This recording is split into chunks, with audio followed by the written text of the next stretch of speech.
Намайг бол Баатар гэдэг. Захин мөртөө сүлжээг бол үүсгэн байгуулагчтай нэг захин мөртөө гэдэг нэр өгсөн хүн бий байгаа. Анх яаж бодож олж өгсөн хүн. Тэгээд бол бид нэр ингээд одоо компьютер сүлжээ анх үүссэн цагаас өсвөлээд гадаад байгаа монголчууд хоорондоо имэйлийн сүлжээтэй холбоотой байдаг гэсэн. Тэр нь болохоор бол 94-өөс 95 онд Mosaic гэдэг хамгийн анхны веб браузер гарсан байна. Тэр үед гарч байхад бол одоо мэйлэн сүлжээ үүссэн. Тэр мэйлэн сүлжээг болохоор Австралид байдаг өвөр Монгол гаралтай Цогтын Мянгангаа гэдэг профессор Австралийн Кембер үлээ тэнтгийг сургууль багшилж байсан. Тэр хүн дэлхийн монголчуудыг нэгтгсэн ийм сүлжээ байх хэрэгтэй байна гэдэг тэр сүлжээнд Монгол холбоо гэдэг нэр өгсөн.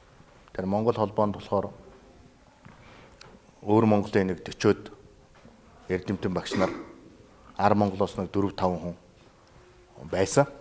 Тэрний нэг нь бий байсан. Нөгөөх нь бол Англид байгаа манай захин мөртөө сүлжээг үүсгэн байгуулагч Цэрэнбат маань байсан. Анх тэр Монгол холбоо гэдэг сүлжээн дээр бид нар хоорондоо танилцсан. Тэгээд бол бид нар соёлын ялгаа, хэлний ялгаа, янз бүрийн ялгаа байсан учраас бол халахуд бол тусдаа одоо монголчууд өөрийн гэсэн захин ертөнцид байр суурь эзлэх тийм сүлжээтэй болмоор юм байна гэж бодоод тэгээд Англид ганц нэг тэр үед бол Англид байгаагүй манай хэн маань Цэрэнбат маань юунд байсан? Барбадос гэдэг улс байдیں۔ Карибын тэнгисийн одоо хажууган талд одоо Гватемала гэдэг газар тэрний хажууган талны арал ус. Жохон ус. Тэнд ажиллаж байсан. Тэгээд холбогдоод Японд бос хэдэн залуучууд байсан IT-гээр ажилладаг. Тэгээд бид нэр сүлжээ байгуулад хоорондоо харьцдаг байсан. Тэгээд сүлжээний гол зорилго болохоор одоо гадна гараа явчихсан монгол залуучууд хоорондоо туршлагаа хуваалцах, мэдлэгээ хуваалцах, өөрсдийнхөө мэдлэгийг одоо Монгол улс ард түмэндээ хүргэх ийм зорилготой.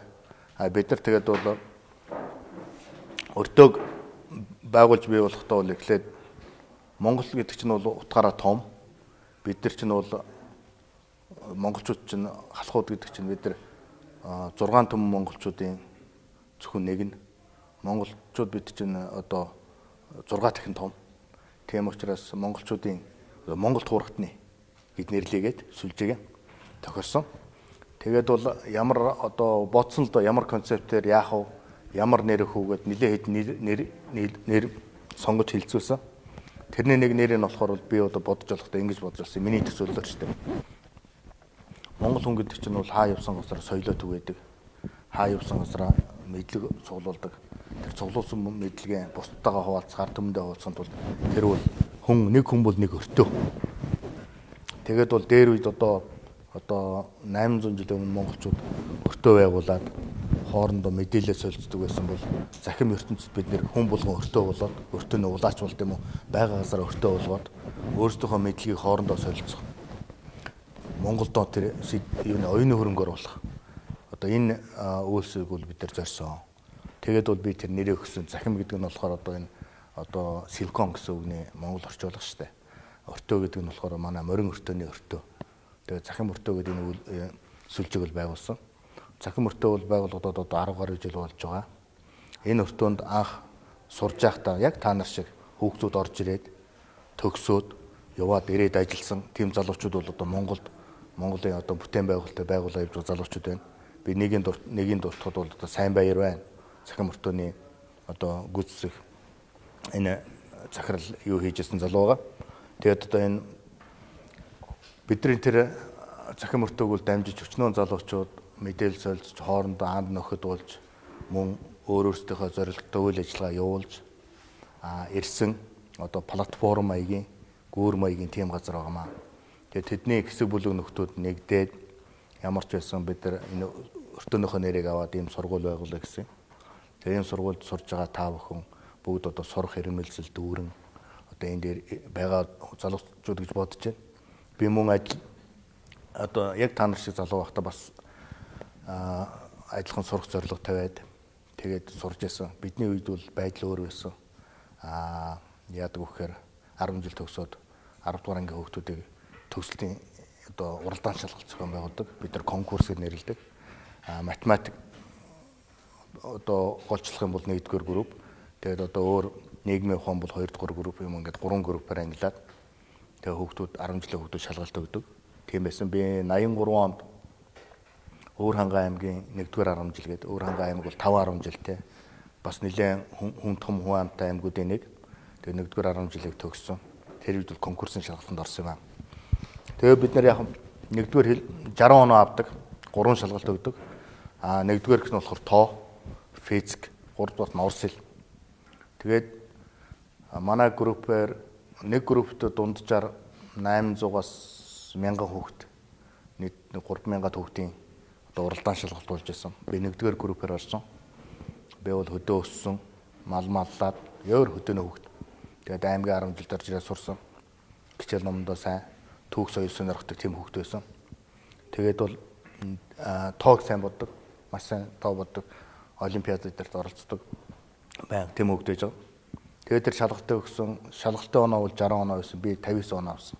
Миний дараагийн хүүхэд 51 оноо авсан. 8 онооны зөрүүтэй. Тэгээд бол гадаадд явах сургуулиуд чагсаалттай. Хамгийн өндөр оноо авсан хүүхэд хамгийн сайн сургууль авна. Тэгээд доошоо явна тийм байсан. Тэгээд 25 гадаадын хуваар ирж байсан. Тэр хуваараас хойш бол дандаа дотоодын сургуулиудын хуваар. Тэгээд дотоодын сургуулиудын хуваар дуусгаар техникум, тэгээд техник мэргэжлийн сургууль гээд авдаг байсан тийм эрэм дараатай. Хүүхдүүд бол ямар нэгэн сургууль гүйлдэдэг тийм үе байгаагүй бидний үед. Тэгээ би ороод 1-р юунд орсон чинь хүмүүстэй яасан ямар мэргэжил сайн юу ч мэдээгүй. Тэгсэн хүмүүс тэр EVM гэдэг нэг мэргэжил байна гэдэг. Компьютер үстэй гинэ. Тэгээд тэгэхээр EVM гэдэг нь одоо электронны вычислительная машина гэдэг орсог. Тэрийг сурах юм бол одоо Монголд одоо хамгийн их одоо тийм ирээдүйтэй гинэ гэдэг. 2-дугаарт нь бол тэр чагсаалтанд 2-дугаарт бичигдсэн мэргэжил бол асуу гэж мэргэжил байсан. Асуу гэдэг автоматизированная система управления гэдэг ч л автомат удирдлагын систем гэдэг Монгол орчуулдаг. Тэгээд тэр хоёр айлыг авдаг юм лээ гэж бодож байгаа. Тэгээд ямар ч байсан энэ компьютер гэдэг нь тэр их гоё юм байд юм шиг байна гэж одоо юу ч мэдэхгүй шүү дээ. Тэгээд ороод тэр компьютер хуваар авсан. Ямар ч оронд явахаа мэдэхгүй. Тэгээд Улаанбаатар дээрсэн. Улаанбаатар дээрсэн одоо боловсролын яамн дээр бид нар аль яамд хуваарлагдсан хуваар авдаг. Хүүхдүүдийг болохоор боловсролын яамдуудын харийн хуваарлаад өгчдөг байсан. 83 онд шүү дээ. Тэгээ би боловсролын яамд хуваар авах гэсэн. Чиний хуваарыг гадаад явдлын яам аваа явцсан. Олон улсын харилцааны дэд сургуульд одоо та тэнцсэн байна. Онц сурсан одоо айгүй мондог хүүхдтэй. Тэгээ би мэдхгүй нөө тийш очт юм байх гэж одоо манай нэг хамаатан гайхад хэлсэн чинь тэр чин дандаа сай дарганы хүүхд явдаг сургууль байхгүй. Чи чинь Орос улсын дэд сургууль үлдчихэж шүү дээ. Тэнд чинь тэгээ 1 жил болоод үлдээчтэй. Одоо тэгж болохгүй би очиод тэр хуваарыг аваад өгье гэдэг. Тэр хүн эмч хүн байсан л да. Монголд их алдартай төрийн шагналд том эмч байсан нэр хүндтэй. Бундан гэдэг одоо хүүн одоо булт сайхан гэдэг энэ эмнэлэгтээ та нар бараг мэдэх байх. Сонгодоо гэдэг эмнэлгийн захирлаанууд. Тэгээ бундаа ах маань намайг дагуулчиход гадаад явдлын яамны боловсон хүчнээс миний анкетыг аваад өөрийнхөө юундаар буцаж очиод манай яамны харьяа явна. Эрүүл мэндийн яамны харьяа. Өөрөө ч эрүүл мэндийн эмч хүн шүү дээ. Энэ хүн одоо төгсч манай юунд ажиллана гэдэг. Тэгээ тэгээ тэр таньдаг мэддэг усуудыг хийгээд өгчихсөн. Тэгээ Оросд явсан. Оросд явлаа. Одоо манайх бидний үед чинь Орос хэлний бэлтгэлтэй бэлтгэлгүйгээд явдаг байсан. Одоо бид нар болохоор айгүй онц сурсан, айгүй өндөр оноотой хөгтөс учраас ерөөсөө юугүй явуулчихсан. Бэлтгэлгүй. Тэгээ Новосибирск гэдэг Сибирийн айгүй хүйтэн газар шүү дээ. Эндээс бол яг Москва, Улаанбаатарын тэг дунд байдаг. Төмөр зам өртөөд байдаг. Цэргийн нууцтай хот. Олон орноос сургадаг зөвхөн социалист орнууд гэдэг зөвлөлтийн лагерын орнуудаас 4-5 орны оюутан сурдаг. Нийт 4 том сургууль, 6 том сургууль тэнд байна. Тэрэнд бол нийт 350 монголч сурдаг байсан. Миний сурсан сургууль бол Новосибирскийн цахилгаан техникийн сургууль гэдэг НЭТИ гэд нэрлэдэг. Одоо бол их сургууль болсон байна лээ. Новосибирский электротехнический институт гэдэг байгаа. Тэр сургуульд ороод сурсан. Сураад ерөөсөө орос хэл ойлгохгүй. Хичээл загаад л юу яриад мэдэхгүй. Зүгээр ингээд харахаар уншихаараа нэг ойлгоод байдаг. Ерөөсөө яриа сонсоод ойлгохгүй 6 сар тэгж авсан. Тэгээ нэг бичсэн юм дотор тоо гараад ирэхээр айгүй хурдан болчдөг баярлаа. нэг лабораторид нэр хийхээр ерөнхийдөө ингээд нөгөө Орос оюутнуудтай хуруу муруугаар зангад ер нь байдлыг мэдээд за тэгээд тэрийг хийчдэг. Тэгээд 6 сарын дараа нь аяанда хүн ойлгоод ирд юм лээ. Гадаад хэлийг хүн сурахад бол яг орчин байгуулж сурахгүй бол сурдаггүй. Зүгээр хүнээр заалгаж сурдаггүй. Хэрэгцээгээ сурдаг. Тэрийг бас их сайн ойлгох хэрэгтэй. Тийм учраас хүмүүс одоо Монгол одоо юм хөгжиж юм болсон чинь та нар сурахтаа бол өөртөө орчин байгуулах бий болох хэрэгтэй. Яг хэлээ сурыг сурах гэж байгаа хэлээ. Англич бай, хятадч бай, оросч бай тухайн хэлийг өөрөө орчин байгуулад тэгээд сурсан зүгээр юм байлээ. Тэгээд сураад бид нар чинь одоо янз бүрлээс нь л орсон сурж байгаа юмнууд эхний 1-2 дугаар курст сурч чадахгүй хүмүүс шигшгдээд үлдчихэв. Оросч нь бол хатуу шалгалтаа муу өгөөд байгаа бол дараа нь 1 жилийн юм чөлөө өгөөд дахиад сургаад боломжгүй бол тэгээ буцаачдаг. Манайха агаар таарахгүй гэж хэлдэг байсан шүү дээ. Тухайн үед агаар таараагүй гэдэг. Орос өндөө болохоор тэнц сурч чадаагүй тийм хүмүүс.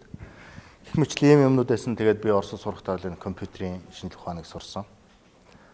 Компьютерийн шинжилгээ ухааны онлын хувьд Оросууд бол их өндөр түвшин зааж ирсэн. Програмчлалыг бол маш өндөр түвшин сурсан. Хамгийн эхлээд миний компьютерийн чиглэлээр сурсан хэл бол Pascal гэдэг хэл сурсан.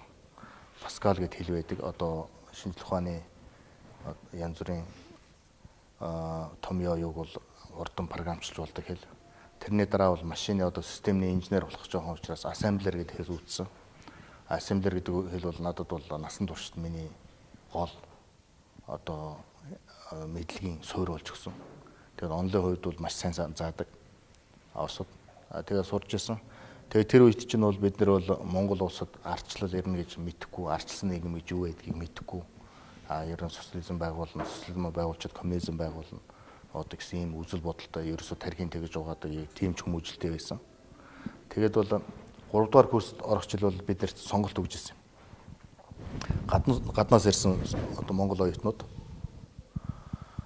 Оросоос манайх чинь Германаас зүүн Германаас сурдаг, Монголоос сурдаг, Кубаас сурдаг. Ерөөсөө тэгэл болоо. Өөрөө оюутан байхгүй. Тэгээд ингэж асууж ирсэн. Жолооны курс сурах уу? Жолооны курст нэг одоо улирал сурна. Семестр машин барь сурна. Өнөмлөх өгнө. Нэг нь бол марксизм ленинизмын одоо их сургууль сурах уу? 2 жил сурна. Диплом өгнө.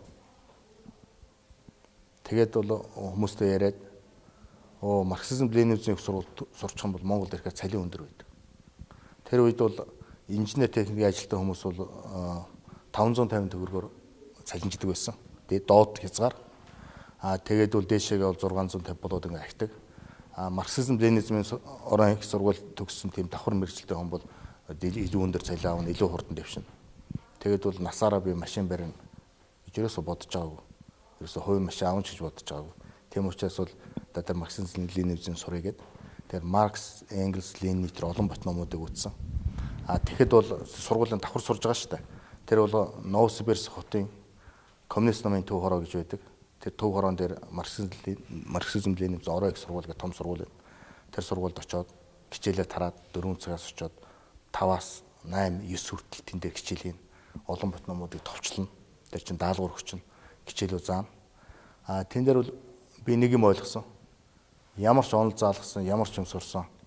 Хүн юм сураад байна гэдэг чинь ямар нэгэн хэлбэрээр тэр хүнд нөлөөлдөг, оюуныг одоо задлах маш их чухал байд юм байна. Тэн дээр бид нар зөвхөн тэр ном уншаад, ном тайлбарлаад зогсоогүй зөвлөлтийн алдартай эрдэмтэд онол заасан. Миний тэр төгссөн давхар төгссөн мэргэжил болохоор бол олон улсын эрх зүйн сэтгүүлч гэсэн мэргэжлээр төгссөн. Олон улсын хуулийн эрхийг үзсэн. Олон улсын хууль сансарт ямар байдیں, агаарт ямар байдیں, газар дээр ямар байдیں, газар доор ямар байдیں бүгдийг хуульчилж үзсэн. Одоо галфын дайн, тим дайн болж байна, ийм дайн болж байна. Тэр дайн бол хууль зүйн үндэслэх заасан. Маш чухал. Тэгээд бол сэтгүүлч хүн бол юу хийж сурах хэрэгтэй гэхэд бол сэтгүүлч хүн бол асуудлын голыг яаж олж харах, яаж сурвалжлах хийх, яаж өөрийгөө илчилж чадах, илэрхийлж чадах. Өөрийгөө одоо яаж бусдад илэрхийлэх тийм ээ. Одоо тэр оросоор бол ораторское искусство гэдэг. Одоо илтгэх чадвар.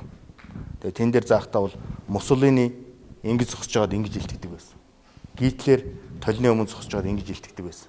Хүмүүсийн анхаарлыг ингэж татдаг байсан. Ингээд энэ үед нь хэлий гэсэн юм хэлдэг байсан гэдэг.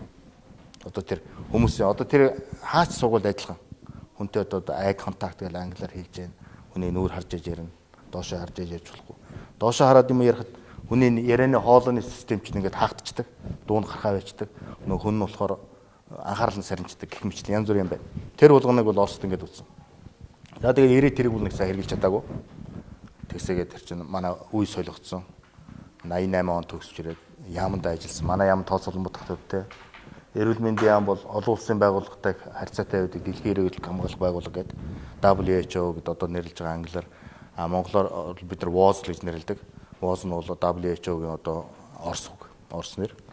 Тэгээд бол яг хав янз бүрийн гадныхантай ажиллаа сургуультанд явагдаад 89 онд би хамгийн эхэлж Оросд зүгээр ч байгаагүй юм байна. Оросд сурж байхдаа 3 жил би юу үзсэн байна? Англи хэлний курс явсан байна. Бид нар бас сонголттой. Хэрвээ чи 3 дугаар курсээс эхлээд Орос хэл үсэхгүй бол англи хэл сонгож болдог гэсэн. Тэгээ 3-аас 5 хүртэл англи хэл үтсэн л да Орос хэлний оронд. Тэр бол маш их хэрэг болсон. Яг суур Орос хэл англи хэлний мэдлэгтэй болж байна. Үг чэйжилж байна. Тэгээ ирчихсэн чинь гадныхантай ажиллаад англи хэл нэлээд гайгүй ярианы төвшөнд очсон. Тэгээ анх 89 онд Монголд Орбис гэдэг нүдний эмнэлэг ирсэн. Одоо онгоцтой. Онгоцны уудалтаар буугаад тэр эмнэлэг үл яадын гэхээр дэлхий дээр асар олон мянган хүн нүд хараагүй байгаа.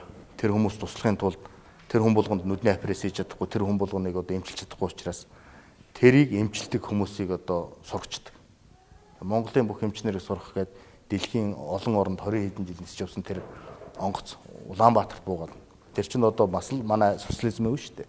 Бид нар яг тэр юу систем дуусаагүй байсан үе. Тэн дээр гадныхантай аюулыг хамгаалах яамнаас төлөөлөгчтэй энэ хин уулзж гин хин нь яаж хардаг хяндаг тийм одоо зохион байгуулалттай. Тэгээд бол манайд бол тэр онгоцон дээр хамгийн мундаг хүн болохоор тэр онгоцыг оруулж ирсэн Баасан хүү гэдэг эмч байгаа. Одоо гавьяа түүний гавьяа эмч байгаа нүдний. Баасан хүү эмч маш сайн англи хэлтэй гадаад оронд байсан. Цэнил гэдэг одоо үндэсний төв лаборатори гэдэг тэрний багш мөнх төвшин гэдэг байгаа. Мөнх төвшин багш болохоор англи хэлтэй бас нэг орчуулагч нь. 3 дугаар орчуулагч нь Манал Жуун Шагдар сүрэн гэдэг одоо Шагдар сүрэн эмнэлэг гэдээ байгуулсан байна. Энэ Шагдар сүрэн эмч англи хэлтэй. Тэгээ 4 дугаар орчуулагч нь би байсан. Би болохоор нөгөөдөнд нь орж гисэн хүмүүсийг одоо сууваар ингэж ор зүрийн масуухан тэрийг орчуулдаг. Одоо хамгийн залуу нь бөгөөд хамгийн доод төвшингийн орчуулга хийжсэн. Тэгээ тэндээс бол Америкуудтай яг анх уулзаад хүмүүстэй яриад ингээд анх англи хэлний нэлээд том дадлага хийжсэн юм аа. 89 он нэлээд эрт одооноос удаад. Тэгээ 89 онд 88 онд бол монголчууд одоо энэ байдлаар явж болохгүй юм байна гэд арчил хөгжихөөс өмнө шүү дээ. Монголд бол 3 оронд хүнээс сурах хэрэгтэй юм байна гэд Монгол улс бүгдаанд Монголууд улсын сайд нарын зөвлөлийн тогтоолоор гадаад 3 дахь хөрөнгөтэй орнд сургах 80 хүний нэрсийн жагсаалтыг гаргасан. Яам болгоноос 2-3 хүн. Энэ бол бодит төв. Хүн ярихгүй байж магадгүй. Би өөрийн биеэр туусан учраас та нарт ярьж байна. Тэгээ манай эрүүл мэндийн салбараас бол 3 хүн орсон. Би бус салбарын хүмүүсийг мэдэхгүй. Шагдар сүрэн эмч бол одоо элэг зүрхний онцлогооны чиглэлээр сурахаар болсон. Би болохоор эмнэлгийн мэдээлэл зүй одоо эмнэлгийн мэдээллийн системийн чиглэлээр сурах болсон.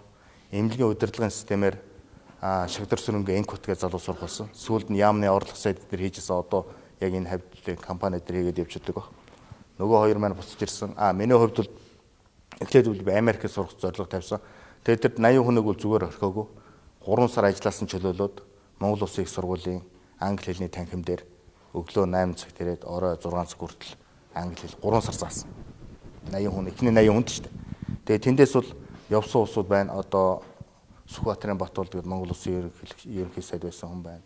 Одоо Батуулд гэдэг өөр шасарын сайдын зөвлөх байсан.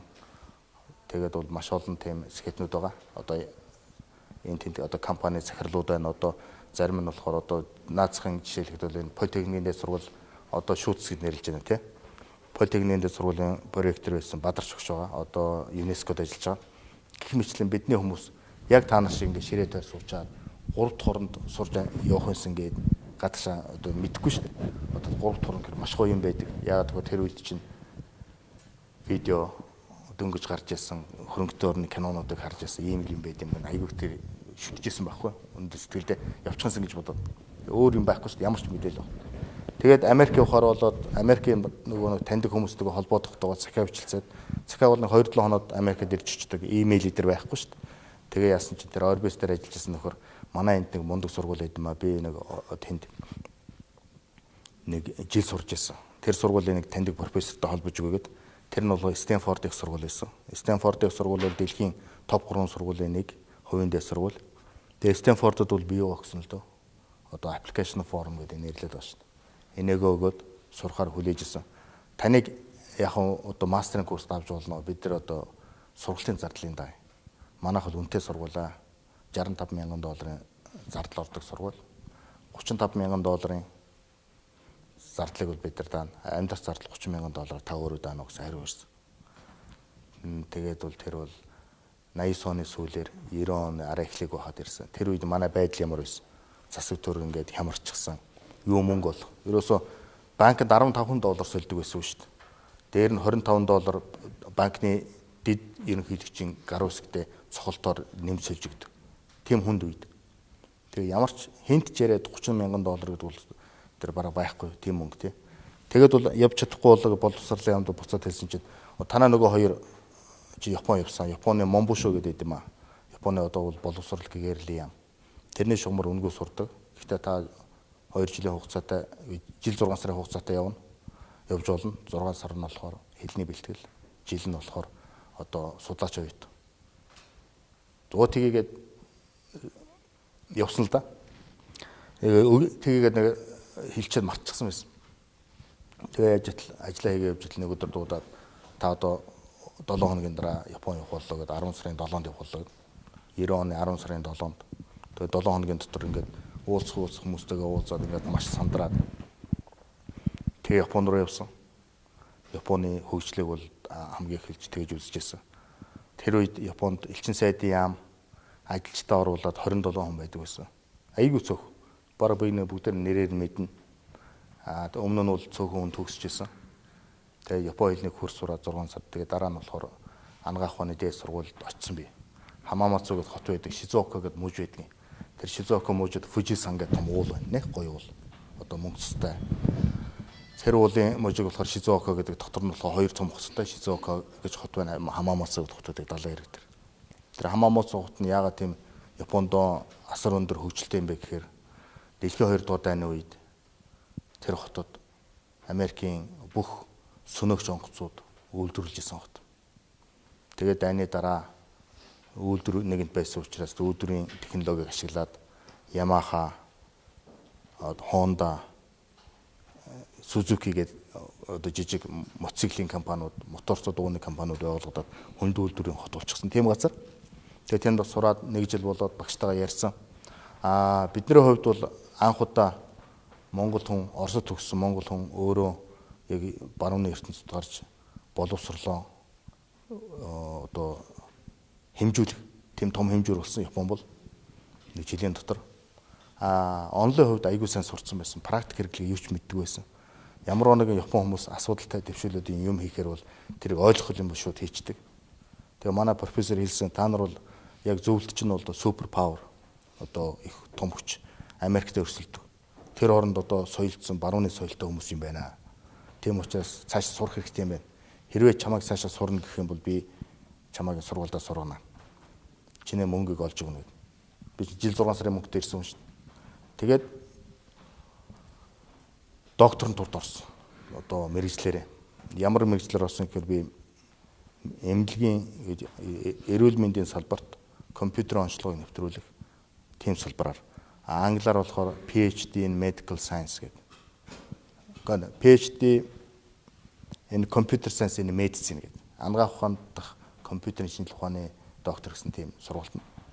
Тэр нь болохоор 5 жилийн хугацаатай. Тэгээд сураад юм хийгээд Японы дээд сургууль чинь хоорондоо холбоотой том тооцоолон бодох машинуудтай. Ямархуу зүгээр хийжсэн эрдэмчлэгийн ажилласаа зөвхөн ганц юу хэлэхэд бол онцлогооны чиглэлд гэхээр юм байдгийг. Хүн бол одоо тархин дотор айгүй хүний цусны өтгөрөлт болохоор суцсанд нэг газар ингээд нөжирсэн цус ингээд тэгэлждэг байхгүй. Тэр нь тэгэлчээр ингээд тэр хүний тархины суц чинь ингээд шайр хүлээж байгаа шиг ингээд бүдүүрж байгаа таг усраа явчихна. Тэгэнгүүт тэргөө цус алдаад алдсан цус нь болохоор зүрхнээс шахаж байгаа учраас айгүй хүчтэй одоо ноцоосоор юм ингээд шахаж байгаатай адилхан, дугуй хийлж байгаатай адилхан тархин дотор ингээд хүчтэй ингээд тараад тархины доторх тэр тэл дүүсгэнгүүд хүний нейрон гэдэг одоо тархины эсвүүд хүчдэг, их амархан хөгдөг. Хүний тархи маш хурдан хөгждөг. Тэр манайхан цус харах гэж нэрлэдэг. Тэгээ цус харсан харах тохиолдолд бол ямар эмчилгээ хийдэг вэхээр тэр маш хурдан тархин цоолоод харавсан цусыг сурвалж аваад одоо ширнээ сурвалах гэдэг чинь тэрэн шиг ингээд сурвалж аваад тэр хагарсан цусыг ингээд яачд гагнаад наачна. Тэгэхээр тархины нөгөө нэг эвдэгдээгүй эсн буцаж сэргээд хүний тархич бас сэргэдэг тийм юутай. Сэргсний дараа тэр хүний цусан хангамжийг одоо эмчилгээ эмийн цусныхын найрлагын өөрчлөлт зохицуулдаг. Хүний цуснд чи өтгөрөлт үүсээд байх юм бол тэр өтгөрөлтийг бууруулдаг кали гэдэг элемент байдаг. Кали элементийн нэмэгдэгчээр цусны бүлэгнэл нь багасаад шингэрдэг. Хичингрээд ирэх юм бол хүний хамар авнаас нь цусгойжод хүчдэг байхгүй айгүй.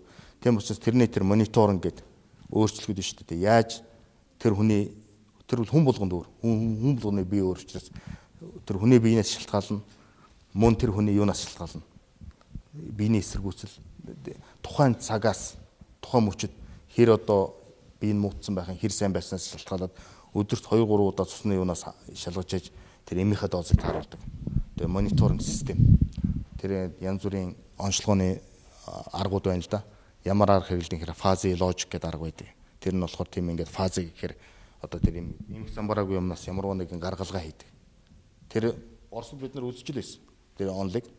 Тэгээ тэнд одоо жишээлбэл янз бүрийн хүний дууг одоо будаа гших таньдаг шүү дээ. Одоо эхэлч гэд хэлэнгүүт одоо эхлэхсэн үг юм байна гэд. Тэр чинь бол тодорхой хэмжээнд хүн болгон ийм давтамжтай ийм хэлж яхад эцэс будаа гших гэдэг үгийг тэр маш олон төрлийн хэлж байгаа хүнээс ялгаж аваад ганц команд болгож байгаа. Тэрийг бол фази логик гэдэг байхгүй. Одоо ийм voice recognition гэдэг үгээр дамжиж удирддаг системүүдийн голдуу юугаар хийдэг. Тэр фази логикээр хийдэг. Тэгээ Япон бол эмнэлгийн маш сайн компьютерийн тоног төхөөрөмжтэй. Тэн дээр бол програмчлал хийжсэн. Гэх мэтлэн ингээд програмчлалаа хийгээд сураад Японд ингээд төгсчихсэн. Төгсөнгүүтээ нааш Монголд ирэх боломж байсан. Би бол 97 оны эхээр ирсэн. Одоо би ажилд орно. Эрүүл мэндийн яамда тийм хөгжүүлчин. 97 онд бол монголчууд оюун санааны хөвч асар их өөрчлөгдсөн байсан. Ирсэн, уулзсан. Яамныхаа тамгийн газрын дарга уулзах гээд 3 цаг хүлээсэн. Чи хүлээж сууж би юутай байна гэд. Тэгээ 3 цагийн дараа би одоо ажилдаа болчлаа баяртай маргааш ирээрээ яваад гэсэн. Би маргааш нь очоогүй. Аяг над эвгүй санагдсан байхгүй.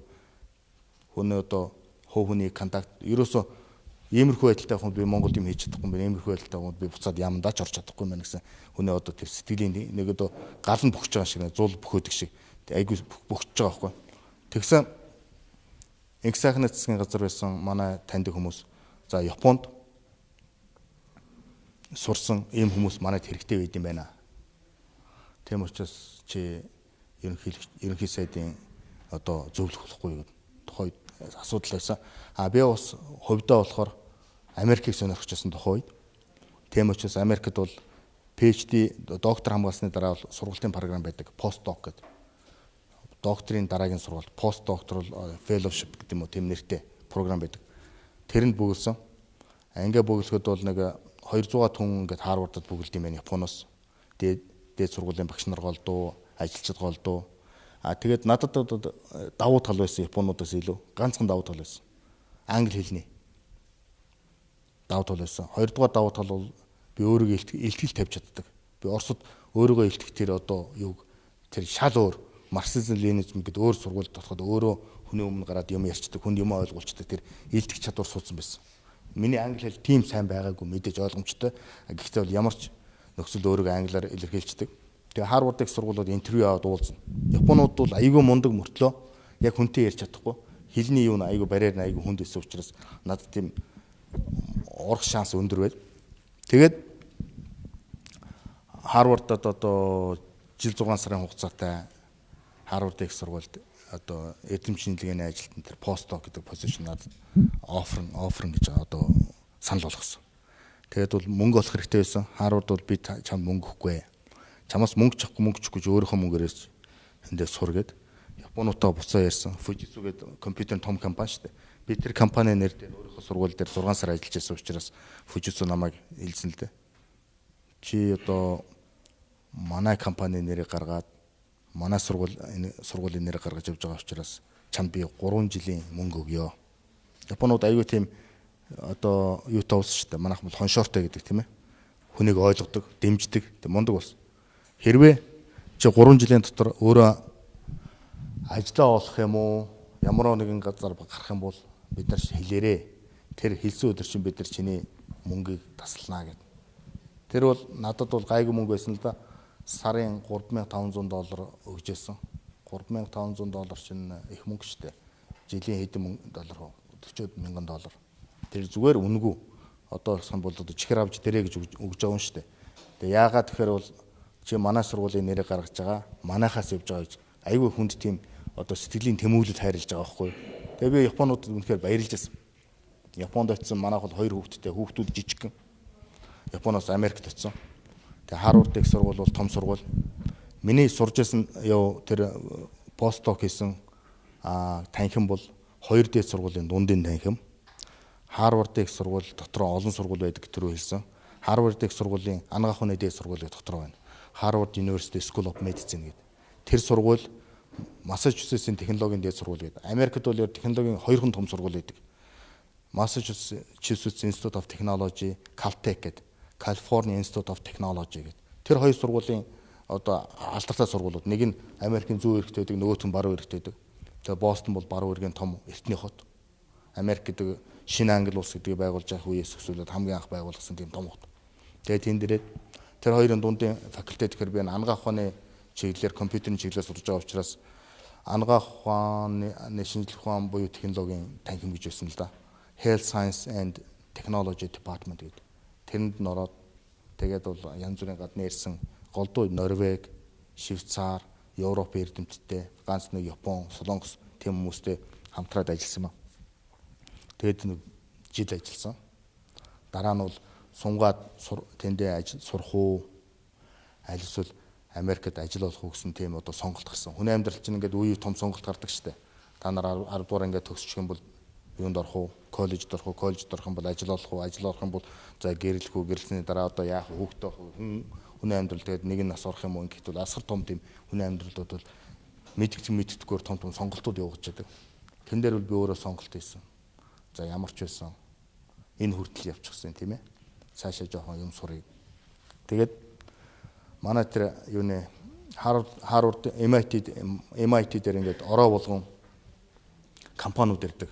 Том компаниуд ингээд пизза тавиад, кок тавиад Америкийн ерөөсөө хаач иддэг уудаг нь кок иддэг нь пизза штэ. Тэр ингээд тавиад оюутнуудад яриа хийгээд бүгдөө ингээд та нар шиг тойроо суулгаж чад манай компани бол ийм ундаг, ийм хийдэг, ийм мэрэгжлийн хэрэгтэй. Та нар манай компанид орохгүй юу? Тэгээд орооч нөгөө нэг юу яачсан өдөр зарим цаг нь хичээл суун, зарим цаг нь эдмийн шинжилгээний ажлыг жоох өөрсчихсөн. Пиззанаас мэдээд коконоос нуугаад тэгээд нөгөө нэг яриаг нь сонсоод 4-5 компанид орох саналаа өгсөн л дөө.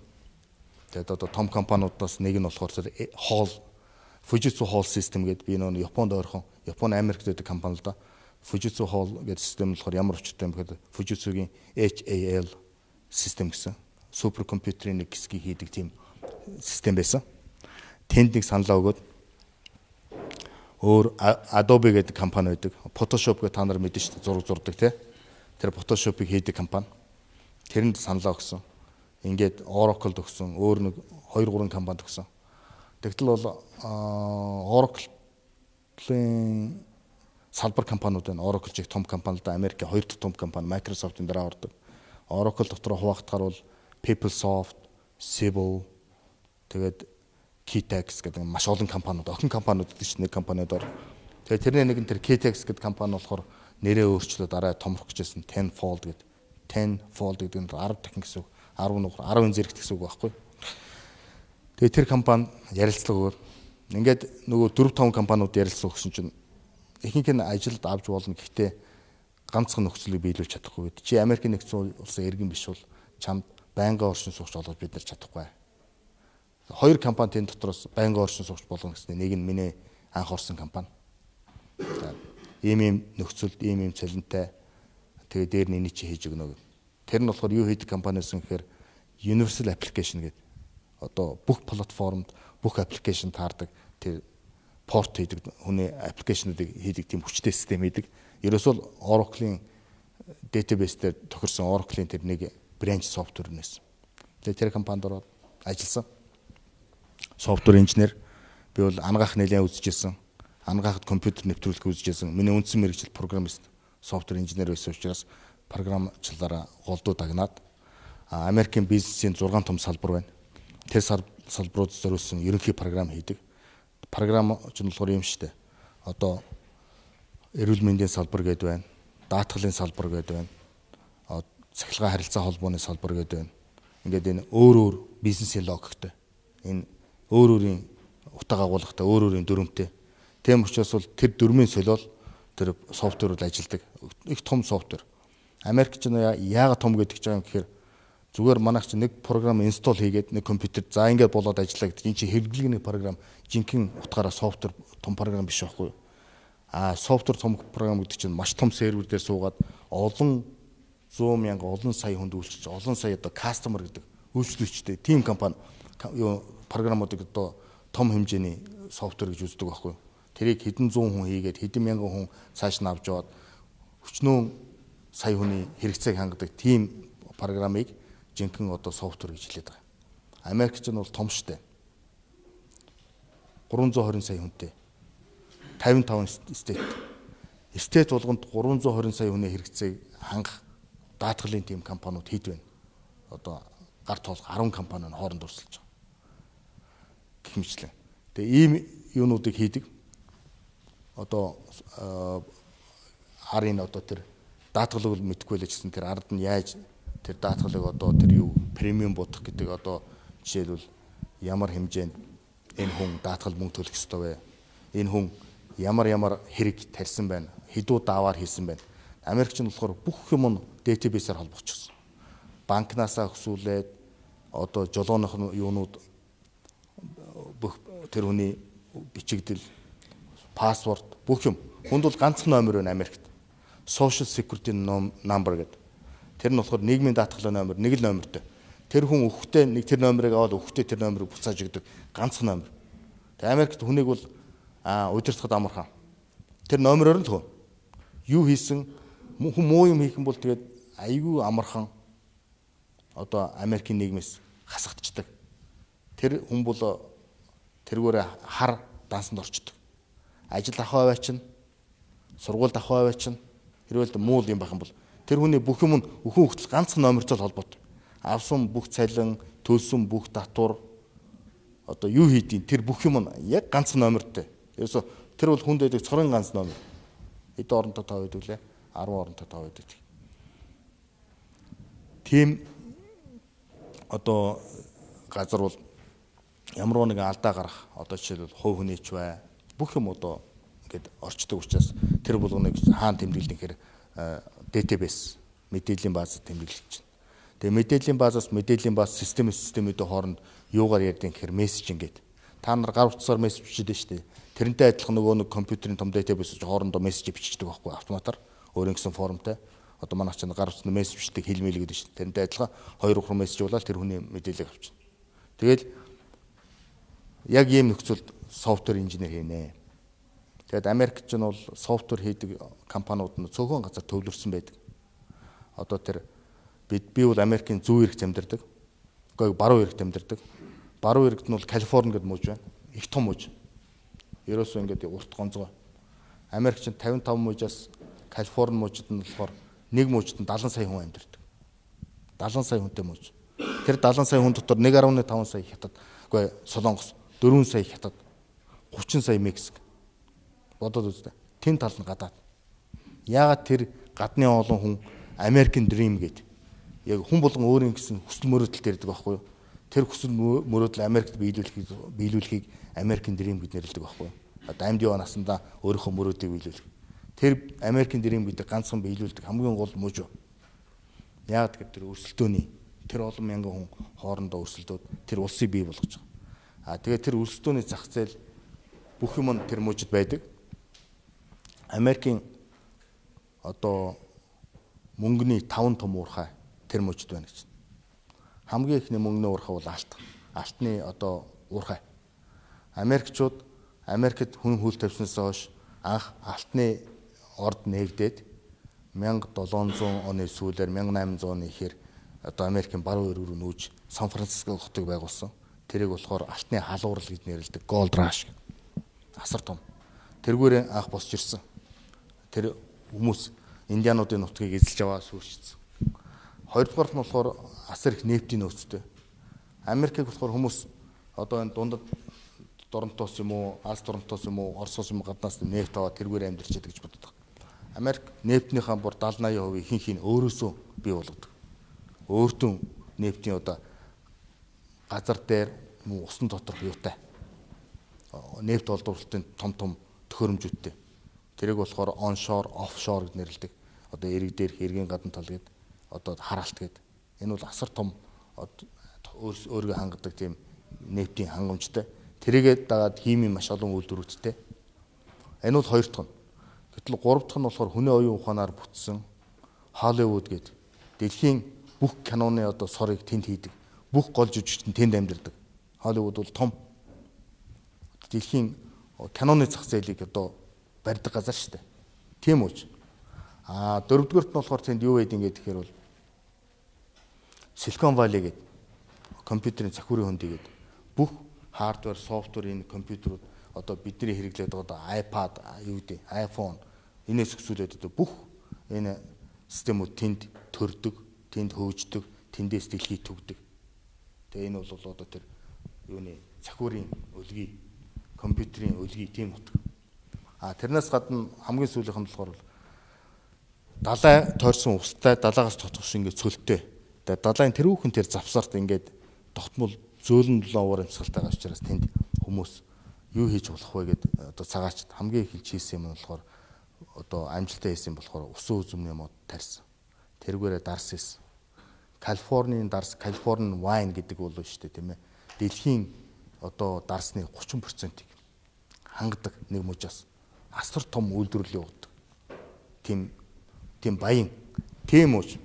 Тэр мужид гаднаас ирээд хүмүүс өөрийнхөө хүсэл мөрөөдлийг биелүүлээд ингэж амьдарч байгаа. Хууль дүрм хөвч гисэн хамаагүй тийм зөөлөн ийм газараа.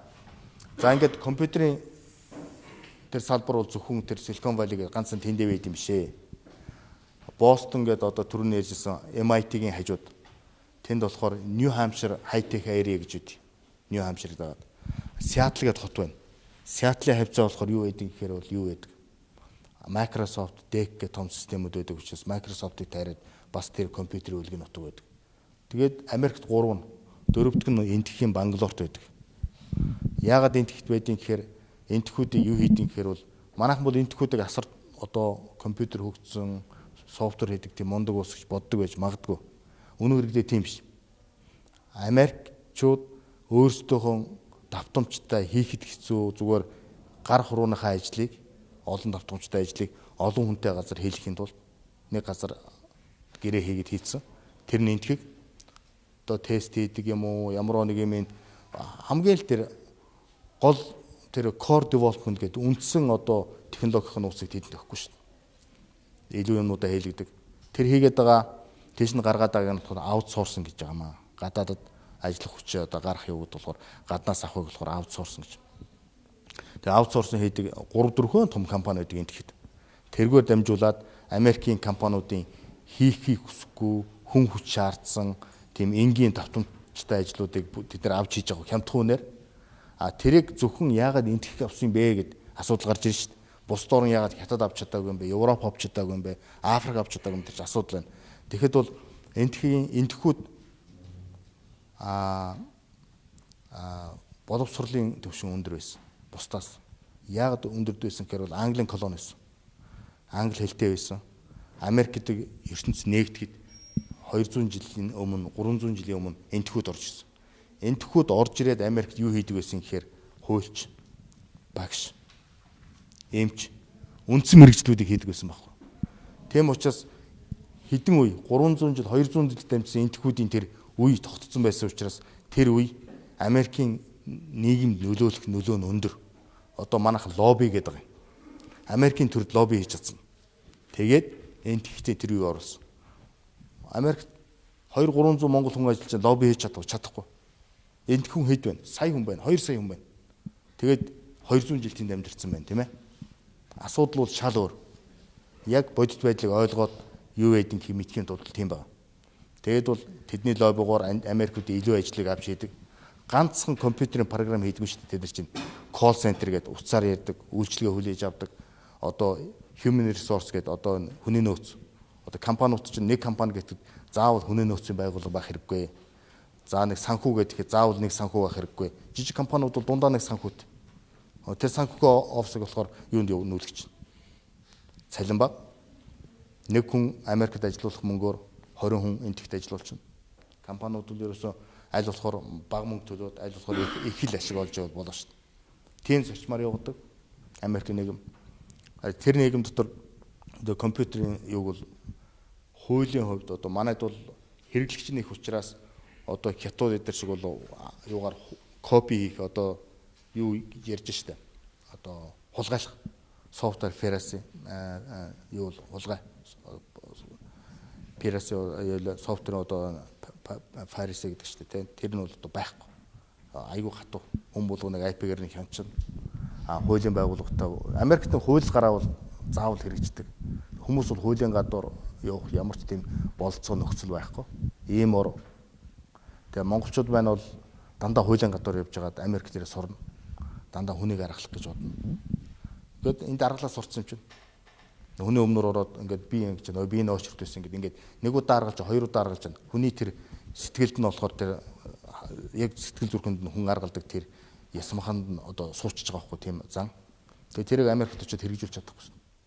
Нэг цагдаатай уулзаад нэг юм ярьж атал нөгөө цагдаач хүн шүү дээ өөрөө хүн шүү дээ. Нөгөөдгөө хуурах гэд оролдог байхгүй монголчууд нэг зовлон. Худлаа хэл.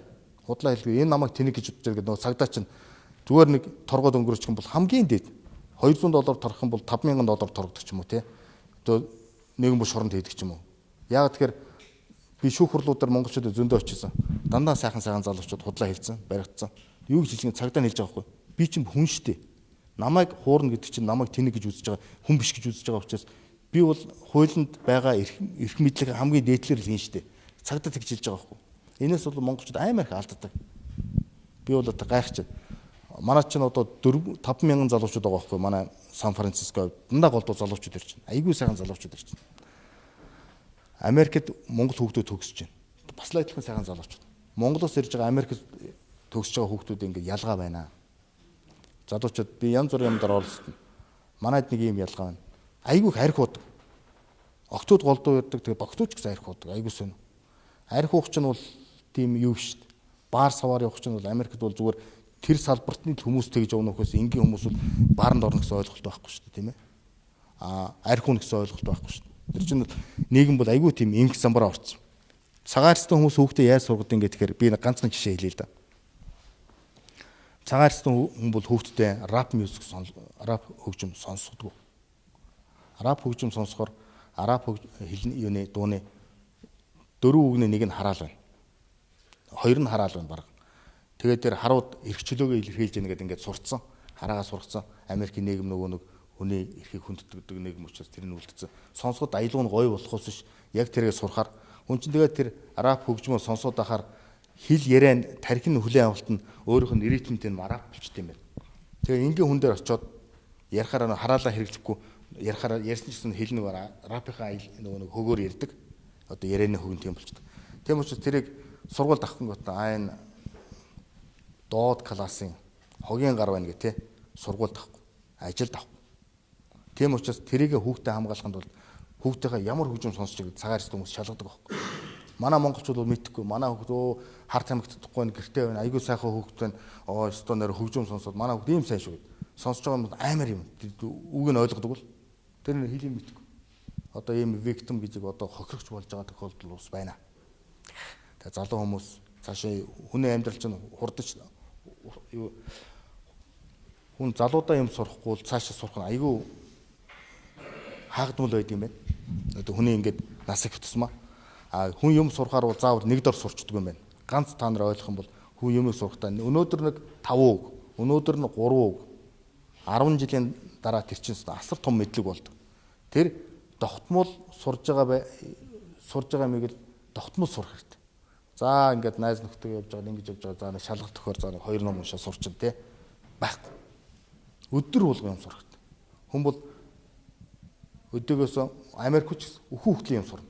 Америк хүн 60 гарчаад, 70 курс гарчаад дээд сургууль лекцэн суугаад ажиллана. Ямар ашигтай байдгийг тэр хүний тарих байнга ажиллаж байдаг, байнга хөгжиж учраас тэр хүн хөгшөрдгүү, залуугаараа байдаг. Тийм одоо сурахад бол ямар ч насны хязгаар байдаг. Энийг бас ойлгох хэрэгтэй.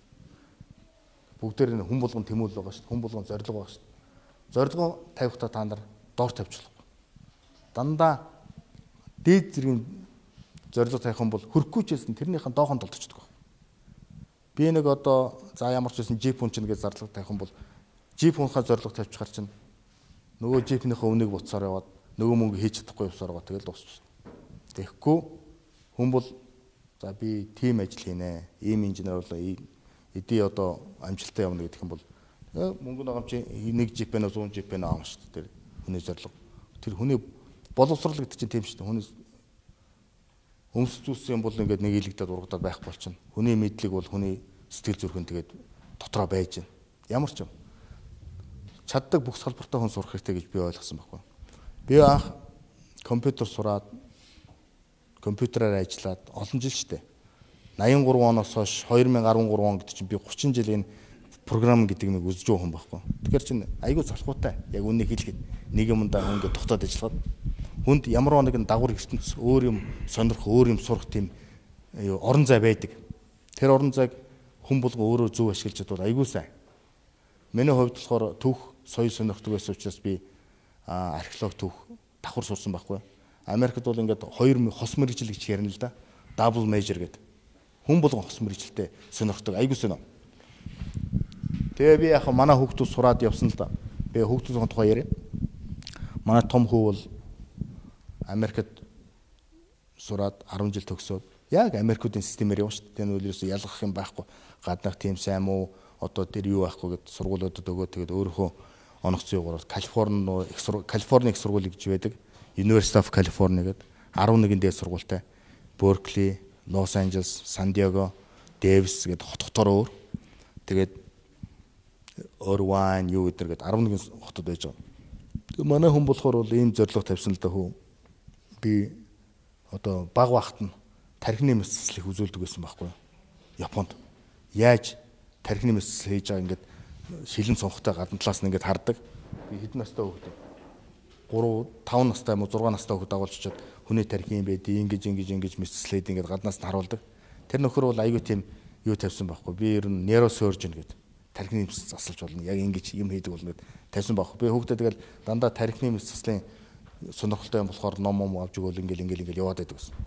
Тэгээ нөхөр бол 10 жил төгсөлөө би нейросайенс гэдэг одоо тархи нейросайенс гэдэг нь болохоор тэр тархи мэдрэлийн шинэ ухаан шүү дээ. Нөхөр тэргээр сурна гэж байгаад тэгээ UC-нүүдэд бөглөөд UC-д яагаад бөглсөн гэхээр хувийн сургуулиуд болохоор асар үнэтэй. Бид нар цэрэглэн зээлийн авч чадахгүй, мөнгө төлж чадахгүй. UC Калифорни их сургууль бол мужаасаа салжинждаг. Тим сургууль. Тэгээд бол араа баг. Резидент гэдэг одоо тэр мужийн оршин суугчснээр болохоор давуу эрхийг эдэлдэг. Тэгээд тэр мужийнхаа сургуульд ороод тэр нейросайенсаараа сурсан юм аа. Сураа яваад байсан чи тэр чин хим их үздэг, биологи их үздэг. Тэгээд яг 4 жилийн дараа яг төгсөлтөн дээр нэсч багш санал болсон байна. Нейросайенс гэх диплом дээр чи тавиулах уу? Molecular Cell and Development Biology гэж тавиулах уу? Эсийн биологи. Энэ хоёр бол чи аль алины одоо юуг нь хангасан байна критерий. Алин ч тавиулж болно. Гэтэ өргөн хүрээтэй яванда чиний амьдралд хэрэгтэй чи тэр Molecular Cell and Development Biology гэдгийг тавиулчих гээд. Манай хүү тэргээр төгссөн. Тэрийг аваад нөхөр болохоор тэр сурж байсан сургууль нь болохоор одоо хүний генийг судалдаг. Айгүй том лабораторитой. Одоо ДНЭ гэд нэрлэдэг шүү дээ хүний генийг. Тэрийг болохоор одоо уншаад кодлохыг бол химийн аргаар кодлдог. Тэр нь болохоор ДНЭ sequencing гэдэг. Бүх хүний ДНЭ-г ингээд уншдаг. Тэр арга нь болохоор 2000 химийн уруул ашиглаад уншдаг. 20-30 мянган долларын зардалтай нэг хүний генийг ингээд задлж унших. Тэр аргыг өөрчилсөн. Оксфорд их сургууль манай хүүгийн төр сурж байгаа сургууль тэр Human Genome гэдэг проект бий болгоод тэр төслийнхөө хүрээнд өөрчлөөд одоо бол яа гэхээр хүний генийг ингээд нэг ийм нарийнхан лазерын буу шиг буугаар гаргаж ирэнгүүтээ ханамд ингээд буудаад тэр ханд гарч байгаа вольтжийн хэмжээд физик аргаар нанопорын технологид тэр аргаар сурсан. Тэр аргаараа яаж ажиллаж байгаа байхгүй юу. Тэгээ манай хүү маань коллежид сурахдаа зүгээр сураагүй. Бүх хичээл аль болохоор он сурахыг утсан. 4.0 гэдэг чинь 4 оноо 4 бахаар хамгийн дээдлэн байдаг. Тэгээд бол ихэнх хичээлдээ 4 аваад хичээсэн. Ганц 2 хичээлдээ яалтч авахгүй коллеж хүнд учраас бол ерөнхий дундаж оноогоор 382 авч ирсэн. Тэгэхээр тэрийг болохоор бол онц төгсөж байгаа юм. Honor диплома гэдэг. Тэгэхээр бол 4.0 төгсөх юм бол high honor гэж төгсдөг Америкт. Тэгээд бол тэрнээс доош байх юм бол зүгээр төгсчдөг. 3-аас доош байх юм бол төгсч чаддаггүй байхгүй юу? Оноо 2.1 хийж болчих юм бол төгсч чадахгүй шүү дээ. Жилийн чөлөө авж байгаа дахиад тэр хичээлүүдээ аваад юм уу бөө мөнгө ороод ингэдэг.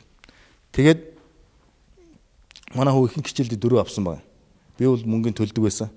Тэгээд сая юунд ороод мастерд орсны дараа болохоор бол Америкт ийм програм байдаг. Оюутнууд одоо тэр аспирант оюутнууд хичээл заадаг. Тэрийг TA гэж нэрлэдэг. Teaching assistant гэдэг. Одоо багшийн туслах багш. Гэхдээ багш нь бол ерөнхийдөө тим чи заачаар гээд хачаа явчихна. 200-300 хүүхдийн өмнө гараад өөрсдөө хичээл заадаг. Америкийн нэг онцлог нь болохоор бол 10 жилийн хугацаанд бол 12 жилийн хугацаанд бол айгүй сайн ярьж сурдаг. Айгүй сайн илтгэж сурдаг. Америкийг хувь хүн өөрийгөө илэрхийлж чаддгийг заадаг. Түүнээс TOEFL гэдэг тийм нарийн заадаг. Ерөнхий эрдэмийг бүр дор төвшин заагаад манайхын гайхаад байдаг байхгүй Америкт очиод хөөх бид нар чинь 5 6 ангийн юмыг одоо 12 дугаар ангид үздэг юм шүү дээ. Эдийн сургалтын систем хэрэг алгаа гэдэг. Үндэ тийм биш.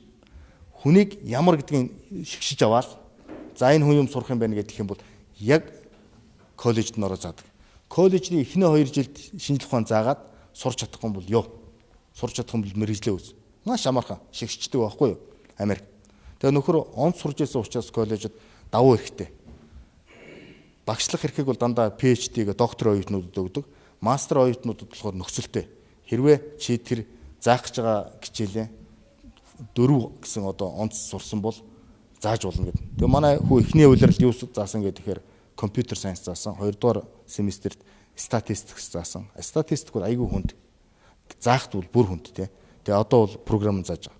Тэгээд заахаар яа гэхээр tuition гэдэг одоо төлбөрийн татврын сургуулийн ажилтан болгоод авчдаг учраас юу байхгүй.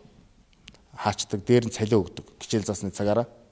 Тэгээ нэг улирлаар тэр нь өөрчлөгдөг. 3 улиралд болохоор 5-5 мянган долларын цалиу авчин тэр чинь өөрөө оюутан тэргээ бие дагаа явчих шүү дээ. Би яагаад тэрийг хүүхэн чинь та нарч ярьж байгаа юм бэ гэхээр бол хүн сураад тэмүүлэл байх юм бол ингэ явж болдсон байна гэдэг. Би бол насан туршдаа сурсан, одоогоороо сурж явж байгаа. Одоогоороо маань юу сурдаг гэхээр би хятад хэл сурдаг. Дээр нь юу сурдаг юм бол археолог сурдаг. Өнгөрсөн жил бүтэн жил би Стэнфорд их сургуулийн оройн ангид археолог дэлхийн соёл иргэншлиг одоо 3 улирал сурж байна. Энэ одоо би очиод 4 сарын 10-нд миний 3 дугаар улирлын хичээл байгаа байхгүй юу? Дэлхийн одоо археологийн эртний түүхийг одоо соёл иргэншлиг сурж байна. Би яагаад сурж байгаа гэхээр би нэг ном бичиж байгаа юм. Монголын түүхтэй холбоотой. Тэгээ Монголын түүх одоо 1000 жилийн өмнө хэд монголчууд чинь дэлхийн харьцах бүх газартайгаа харьцаж байсан учраас Монголоос олдож байгаа юмнууд дандаа барууны тэр өөр соёл иргэншилт хийж бүтээж ирсэн юмнууд дандаа олдож шээ. Тийм учраас тэрийг мэдхийн тань мэдхийн тулд тэдний юу хийж ирснийг, яаж хийж ирснийг бас мэдэх хэрэгтэй. Тэгжээж ерөнхийд нь энэ одоо глобал гэж одоо нэлийн өргөн хүрээтэй үзчихэж өөрийнхөө ажлыг ахиулд юм гэсэн бодлоготой ингээ ахиулж байгаа. Ийм байдалтай. Тэгээ та нар яг ямар мэргэжлээ сурж байгааг мэдэхгүй, зарим нь компьютер сурдаг гэсэн, зарим нь өөр мэргэжлээ сурдаг гэсэн. Би заавал компьютерийн нарийн юм руу орё гэж бодсонгүй. Ерөнхий төвшөнд өөрийгөө танилцуулаад, ерөнхий төвшөнд яаж хүмүүс сурдаг, ямар байдгийг арга барилын тухай ярьлаа. Хэрвээ та нар янз бүрийн сонирхож мэдэх тийм байл надаас асуу. Би тэр нээлттэй чөлөөтэй авах хэрэгтэй байхгүй юу? Та нар яг өнөөдрөөс өсвөлөө тэр байдлыг сур. Ерөөсөө санаа зовхон байхгүй. Хүн бол алдаа гаргаж болно. Алдаа гэхдээ 3-аас дээш гаргах юм бол жоохон эвгүй. Хүн 1 юм уу 2 гаргачаад 1 гаргаад бодно, 2 гаргаад засах гэж оролдоно, 3 гаргахад бол 3 алдааг хүн засч шít. 4-өөс алдаа гараад байх юм бол өөрийгөө бодох хэрэгтэй. Би чинь ер нь бас болоогүй юм байна да гэх тийм ээ. Тийм учраас та нар нээлттэй хүн бол ямар ч асууж болно. үндсэндээ бол та нар ч оюутан би ч оюутан. Би бол олон жил жоох юм сурсан. Танаас илүү. Гэхдээ яаж сурснаа бол та нартай хуваалцах билээ. Ийм л байна. Тэгээд ерөнхийд нь би та нарт яриагаа дуслаа. Одоо шүү надад бас нэг 30-40 минут байна. Та нар чөлөөтэй ярилцсан. Тэгж та нар хүнтэй чөлөөтэй ярилцчихаж, хүнээс чөлөөтэй юм асуужаж, өөрийгөө чөлөөтэй илэрхийлж хөгжин шүү дээ. Хөгжил гэдэг чинь хүн өөрийгөө бүх салбарт, бүх арга барилаар хөгжүүлэх хэрэгтэй байхгүй юу? Та нар монгол хэлээ сайн сурах. Гадаад хэл манайхан сураад одоо 3 үгний нэг нь гадаад болоод нь. Гадаад хэлээр яриад шүү дээ. Тэгэж одоо муу ахгүй. Яагаад тэгэхээр тэр хүн бол нэгдүгээр өөрийнхөө төрлөх их хэлийг хүндэтгэхгүй байна гэдэг чинь шүү дээ, тийм ээ. Бус өөр юу ч хүнддэг тийм хүнд тийм сэтгэл зөрөхгүй байна гэсэн үг байхгүй. Төрлөх хэлээрээ яг ярьдаг. Гадны хэлээр ярьдаг. Зааг байх хэрэгтэй байхгүй. Одоо сахилгуутай асуудал. Зүгээр нэг ингээд гадны соёлыг шүтээд, гадны юм сайхан шиг санагдаад, гадны үг хэрэглээд гоё юм шиг гэж уулна шүү дээ. Өөрийгөө хохироож байгаа байхгүй эцээц. Би бол монгол хэлийг бол насан туршдаа сурж байгаа юм. Хэрвээ өөрийн хэл сайн байна гэдэг чинь гадаад хэлийг ойлгох яг тэр үндсэн язгуур болдог байхгүй. Гадаад хэлч байхгүй, өөрийн хэлч байхгүй хүн цаашаа юусоо сурахгүй. Нэг гадаад хэлний илүү юм шиг санагдаад, нэг монгол хэлний илүү юм шиг санагдаад харьцуулах юм байхгүй, сурах юм байхгүй болчихдог байхгүй. Яг ясам дээр. Тийм учраас бол төрөлх монгол хэлээ сайн сурах хэрэгтэй. Уран зохиол сайн унших хэрэгтэй. Тэгжиж хүн задардаг. Задарна гэсэн чи юу гэсэн үг юм бэ? Хүн ингэ залуу наснд айгүй хийчмээр ингээл бодсон, сансан их юм байдаг байхгүй. Тэгээ тэр болгон руу ч ингэж хараад ороод байх юм бол нэг юм ингэж улс ууртай барьж авахгүй юм бол хүн юм сурдаг. Тийм учраас бол яг л тэр сурах гэсэн юм аа л барьж сурах хэрэгтэй. Төвлөрөөл мэдгүй бол унш. Одоо бол одооны та нарт бидний үеийг бодвол сурах болцоос нь асар их байна. Нийгмийн ямар дарамталга, технологийн бүх болцоо байна. Хоорондоо хичээлээ ярих талууд гар утсаар нэгнээс юм асууж, гар утсаар холбогдчиход, компьютер холбогдчиход дэлхийн альч мэдээлэлд хүрч бол зөвхөн өөрийгөө л хөгжүүлэх болсон. Ийм сайхан нөхцөлд өөрсдөө сурах хэрэгтэй. Зүгээр нэг дипломын төлөө нэг муу дээд сургууль төгсөний төлөө сураад ямар ч хэрэг байхгүй шүү дээ. Хэрвээ юм сурчсан хүн бол чиний дипломтой диплом хамаа авахгүй. Тэр сурсан юм чинь хүн хэрэглэн шүү дээ, тийм ээ. Тийм учраас яаж сурах гэдэг яг л яг өөрийнхөө хэмжээнд өөрийнхөө юм сурах хэрэгтэй. Тэгээ та нар юм асуулт. Би энэ олон сайхан залуучуудад асуусан асуулт болгонд хариулт 20-30 минут болчих واخ гэж бодоод цагаа жоох эртхэн дуусгаж байна. За.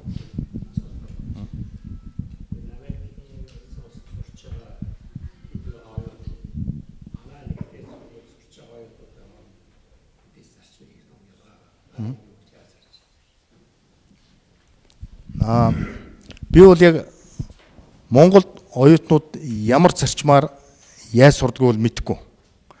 Миний үе бол хоцрогдсон 20 хэдэн жил 30 жилийн өмнө тийм ээ. Гэхдээ ерөнхийдөө Америкийн дээд сургуулиудад яаж сурдаг гэхээр бие даалтыг аягүй тавина. Багш бол ярьчаад гараа явчихна. Тэгээд хичээлийн нэг 30% нь бол багшийн заалт, 70% нь бие даалт байдаг. Энд ямар байдаг та нар хэлэх хүн байна уу? Би сайн мэдэхгүй шүү дээ. Тэр хавцаа гоо.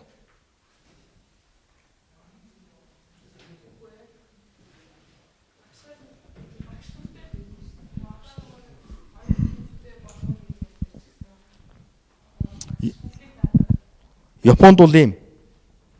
Японы би анагаахын сургуулиудаар олон жил болсон шүү дээ. Японд 7 жил эмнэлгийн чиглэлийн сургууль дээр байж байна. Багш бол айгүй бага заана. Ерөөсөө 45 минутанд заагаад айгүй том сэдв заагаа явчихна. Тэгээ хүүхдүүдэд группт хуваачна. 4-4-өөр нь. Японууд чинь тийм сүргэн сэтгэлгээтэй болсон.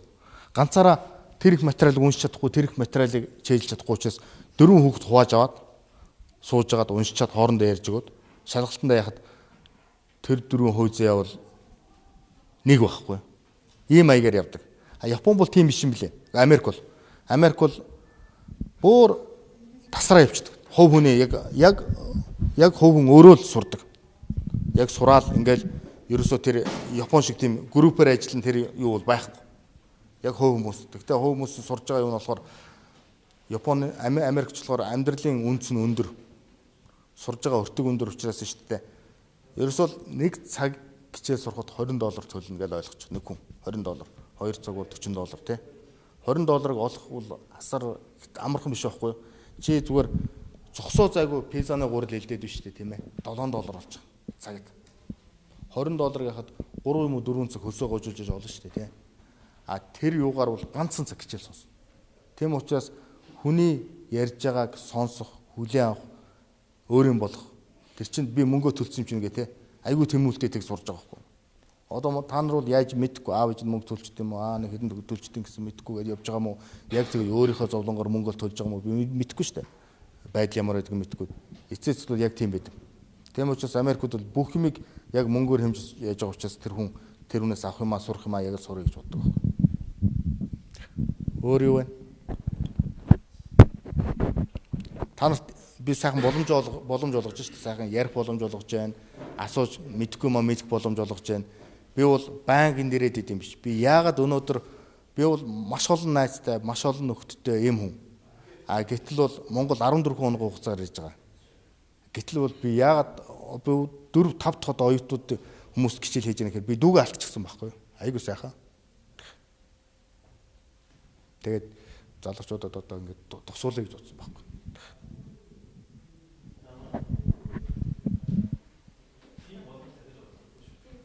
За.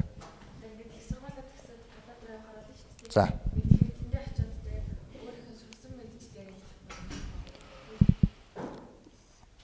Америкт бол би яг зөвхөн Америкаар аваад хэлээд хөө. Америкт гадны ямарваа нэгэн хүн гадна төгсөөд мэрэгжлэрээ сурах, ажиллах боломж огт байхгүй. Хүлээн зөвшөөрдөг. Америкийн нийгэм заавал нэг юм сурна. Үндсэн ангид сурах уу, мастер хийх үү, доктор хийх үү. Америкийн сургуульд 2 жил юм уу сурцсан хүн бүлээ шүү дээ, тийм ээ. Сургууль дээр нь 80-да хүн компанид авах гээд ирдэг байхгүй юу? Тэр үед л хүнд тоогдож ажилд орч чадахгүй бол дараа нь болохоор шүү дээ. Айгүй хэцүү. Чи 1000 компанид захиа бичээд биш үү, тийм ээ. Хариу өгөх компани бол 30-аас 40. 30-аас 40 компани хариу өгөөд ажилд санал болгох юм уу, ярилцлага авах компани бол 3 4. Юм олоход айгүй тийм хүнд байдаг. Ажлаас гарахад маш амархан байна. Өнөөдөр дарагтайгаа хэлээд баяртай гараа явчихна. Америк эрхчлөөний ор юм чинь буцаад ажилд ороход хэцүү. Америкт хүнийг ажилд авахдаа хүний мэдлэгээр нь эхэлж авдаг. Ганц юмар хардаг. Хүний хүмүүжлийг хардаг. Америк замбрааг нэг юм шиг бодож байгаа шүү дээ. Та нар одоо ингээд гал кинондор харал та алцаад бууталцал хар тамхитал ингээд өстө нэр дуртайгаа хийгээл байж тээ тийм биш байхгүй. Тэсн зүгээр бизнесийн зах зээл байхгүй тийм биш. Яг бодит амьдрал дээр Америкт айгүй хатуу. Яг ямар ч нөхцөлд ороход хүнтэй хүн ажиллаж чадах нь уу? Компани гэдэг чинь болохоор нэгдсэн компани гэдэг чинь одоо найз нөхөд гэсэн үг шүү дээ. Тийм одоо ингээд ийм нэгдэл байгаа учраас шүү дээ, тий. Хамгийн нэгдүгээр хүний харьцааг л харна. Хүнд буруу харагдчих юм бол тэгээд хамгийн ихэндээ байх байхгүй. Тийм учраас бол ярилцлага авдیں۔ Маш олон хүнээс ярилцлага авч үзлээ. Маш олон үндэс Америкч маш олон үндэсний орн шүү дээ, тий. Тэгээд би 10 жилийн компанид ажиллаад удаад ирэхээр шинэ хүмүүсийг залуучуудыг ажилд авна шүү дээ. Тэгээд авахд бол хамгийн ихний нэг номерын харалт бол за яг сургууль төгсөнийг харж болно. Тэгтээ тэргүй тэр чинь HR гэдэг human resource гэдэг тэр чинь хараад энэ хүмүүсийг ярилцлага авах гэдээ ороод ирдэг байхгүй. Тэгээд тэндээс харахаар ширээний өмнө суулж байгаад ярина шүү дээ. Чөлөөтэй ярина.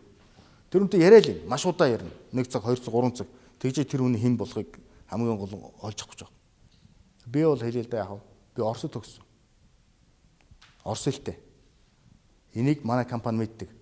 Оросуудаас надаас ярилцлага авах болдог. Өчөө Орос хэлтэй нэг 2 Оросоос төгссөн нэг 2 нөхөр чи ярилцлага аваад тааж. Би тэгээ Орос хүнд заа гэд би хятад хэлтэй бол тэг хятадаар яа штэ хүнээс ярилцлага авна штэ. Тэгээ маань ямар монгол хүмүүс тийм олон байх юм биш. Ингээд ярилцлага авнаа.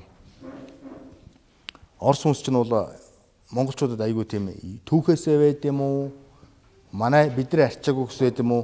Оросууд бол монголчуудад хандах хандлага нь бол айгүй тийм look down гэж доош нь харцдаг. Монгол хүн гэхээр өхөр монголчууд юм уу, дураагч юм уу, юу ч юм. Тэгээд тэр үзэл санаа нь бол нэг хідэн үе арилахгүй, бидний үед бол арилаагүй байна. Одоо яг бодит байдал дээр. Хятад юм уу, өөр Азийнханд Японд бол айгүй мундаг харьцсан. Тэгээ би нэг Орос хүнтэй суугаад ширээн дээр ингээд би миний нэр Баатар гэж хэлдэг гэхээр Улаанбаатарын Баатар уу гэв. Чи Монгол юм уу гэлдэг. Чи яхаар энд байж идэв ингээл. Чи ямар мундаг юм бэ гэх ингээ те. Би тэр хүний хувьцааг шийтгэж хахад айгүй дургу Монгол гэхээр айгүй тийм одоо уур нь хөрж байгаа байхгүй. би өстө нэг тэнэгтэй нэг тэнэг Монголын өмнө ингэж зовж ах гэж дотроо бодд юм уу тийм. Аюу сонио. Орос хэлээр та нар гадарладаг хүмүүс байж магадгүй. Как ты сюда попал? Ничего себе гэл ингээл аюу дээрлэхэд эхэлдэг байхгүй. Тэр чинь аюу хэцүү. Тэр чинь Америк би чинь тэр Америк яг тэр нөхцөлд яг тэр ажлыг хийгээ явж шít. Тэгэхэд өөртөө хичнээн ядарч яваач гэсэн хүний нутагт супер павер гэж бодоод буруу ойлгоод яваад тэр Орос хүний яг хувийн алдаа байж болно. Тэгээ мань очиод юу гэж хэлдэг юм хэрэг компани үндсэн 3 зарчим байна. Хүнийг яс үнсээр гадуур хөчлөхгүй. Хүнийг нас хүсээ насаар ялгаалжлахгүй. Манай энд бол насаар айгүй их ялгад юм байна. Би одоо Монгол ойлгоод байгаа. Мань бол одоо хөгшин тогтцгийн юунд ордог айгүй хэцүү. Тэгээд тэрний дараа бол гендер хүүсээр ялгажлахгүй. Ийм 3 үндсэн зарчим байдаг байхгүй юу? Би одоо буцаад хэлнэ шүү дээ. Миний хамгийн ихний критерийг давсан гоо намаа Монгол гэдэг ингээд доош нь. Би амар сэтгэл бол одоо дундуур ан хайп байна гэх. Тэгээд тэр хүний дахиж цааш явах ярилцсан дуусч байгаа байхгүй. Тийм учраас хаана хинтээ юу яаж ярих гэдэг чинь хамгийн чухал. Хизээ. Одоо яг тэр орон зайд байгаа нөхцөл байдлаа хүн айгүй өөрөөхөө зөв ойлгож, өөрөөхөө зөв мэдэрч, өөрөөхөө зөв хариулж тэ. Монголч удахгүй тийм болно. Та нар энд ингээд сайхан суугаад төгсөж байна. Та нар нэг компанид очиж сурна шүү дээ. Японч тийм байдгийг. Тэгээ харна шүү дээ. Нүдрүүч ингээл айгүй ингээл харна. Тэгэхээр ч нөгөө өөдөөс нь харахгүй ингээл гүлзээ доошоо ингээд хараад. Улам ингээл доорсныг ингээд харна шүү дээ. Тийм баавал. За энэ хүний нүдрүү юм харж чаддгүй юм байна. Энэчтэй гээл тийм ээ. Дотор гол нь өстэй. Тэгэл нэг юм асууж ингээл үгээ таслал юм уу ингээл юм уу нэгэн бол сандраад тэгээд яхан бол тэгэл цаашаа асуух асуултанд цөөрөөл тэгэл ингээл нөө боломж алдаад ирнэ шүү дээ. Хэрвээ Монгол улс одоо тэр дэлхийн зах зээлд ороод хөрөнгөтөн нийгэмтэй адил энэ зэрэгцээ явж байгаа бол тэр гол миний төрөний яриад байгаа зарчмууд бол хаач өөрчлөгдөхгүй. Тэр болгон та нарын өмнө хүлээгээл байж байгаа тийм ээ. Гэхдээ энэ талаар бол лавшруулаад сурах хэрэгтэй л дээ. За тийм байна. Өөр асуулт байна. Сайн байна. Асуус. Дуртай юм асуу. За.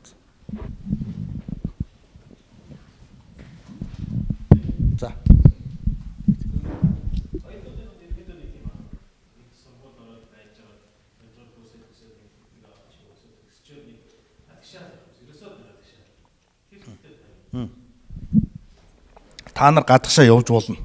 Чөлөөт. Хаашаач явж болно. Гэхдээ хувь хүнээ өөрийнхөө одоо тэр юу гэдэг сэтгэлийн тэнхээ, хэлний бэлтгэл, бүх юма бэлтгэл хансан тохиолдол явах хэрэгтэй. Тэгээгүй тохиолдолд бол аюу их зовд манайх очоод бүх юмд мэд. Тухайн явах гэж байгаа орноо судлах хэрэгтэй нэгдүгээр. Тухайн явах гэж байгаа орны хөлийг эзэмших хэрэгтэй. Тийм Монголд бол тэр эзэмших болцоо бүрэн байна. Хэрвээ Монголд англи хэлийг чөлөөтэй ойлгодог мэдчих болсон бол хамаалал яваа л да. Яваад очоод сураад бүр илүү юм сураад ир тий. Өөрийгөө дээшлүүлж түүнээс хүний нутагт очичоод очоод сурна гэх юм бол шал бодлоо. Мөнгө төгрөгнөө эдийн засгийн хувьд худлаа, оюун сэтгэл санааны бэлтгэлийн хувьд худлаа, цаг хугацааны хувьд худлаа. Би тэрг бол баттай хэлнэ. Яг тэгэхээр миний нүдэн дээр ингээд харагдаж байгаа байхгүй. Монголд маш олон давлгаа явагдсан Америкт. Би монголчуудаа аягүй харьцдаг л да. Монголд бол Америкт бол боловсролтой монгол хүмүүс зөндөө байна. Тэгэхээр миний яг өөрийн натур болохоор шүү дээ тийм ээ. Бүр хөдөө хөгшүүлийн дээр өсөөд тэр юм уу. Би ямар ч монгол хүнтэй харьцдаг. Ямар ч монгол хүнийг зовж уул тусалдаг. Миний үндсэн зарчим. Тэгээд ямар ч community-г очиод байгуулдаг. Мэдхгүй юм очиод ингээд зөндөө юм байгуулж явжсэн. Тэр нь бодгоо зүгээр маш сайхан амьдарч байгаа, маш дээд сургууль төгссөн монгол хүнтэй болохоор бүр нэг дайсантай харьцах гэж байгаа шиг зүхтдэг тийм хүмүүс үл нь штэ байдгийг. Би нүдэрээ үтсэн, уулзж исэн. Над бол тийм байхгүй. Би яагаад тэгдэг гэхээр би Монголын энэ хөрсөн төрсөн монгол хүн нэг хэлтэй. Тэгээд Монголын нийгмийн одоо засаг төрийн буйнаар хүчнөө юм сурсан. Буцаад монголчуудаа туслах хэрэгтэй гэсэн тийм миний амьдралын гол концепт байгаа байхгүй. Яг тэргээрээ л сурд. Америкт бол хүн төв монголчууд үе байсан. Ямар үе байсан гэхээр 2002-оос 4-5 оны үед манайхан нэг хэсэг хай скул хүүхдүүдэд явуулсан. Хай скулийн хүүхдүүд очсон. Юу ч мэдэхгүй ном ногооноор. Америкийн хай скулууд болохоор хаана ямар орчинд ямар хай скулээс шалтгаалаад байна шүү дээ те. Гар дээр явдаг ч юм бай, толгой дээр явдаг ч юм, хөлөөрөө явдаг ч юм бай. Тийм ингээд харилцан адилгүй. Тэгээд янз бүрийн тийм нийгэм дотор ороод төлөвшөх насан дээрээ буруу явцсан хүүхдүүд зөндөө тааралцсан.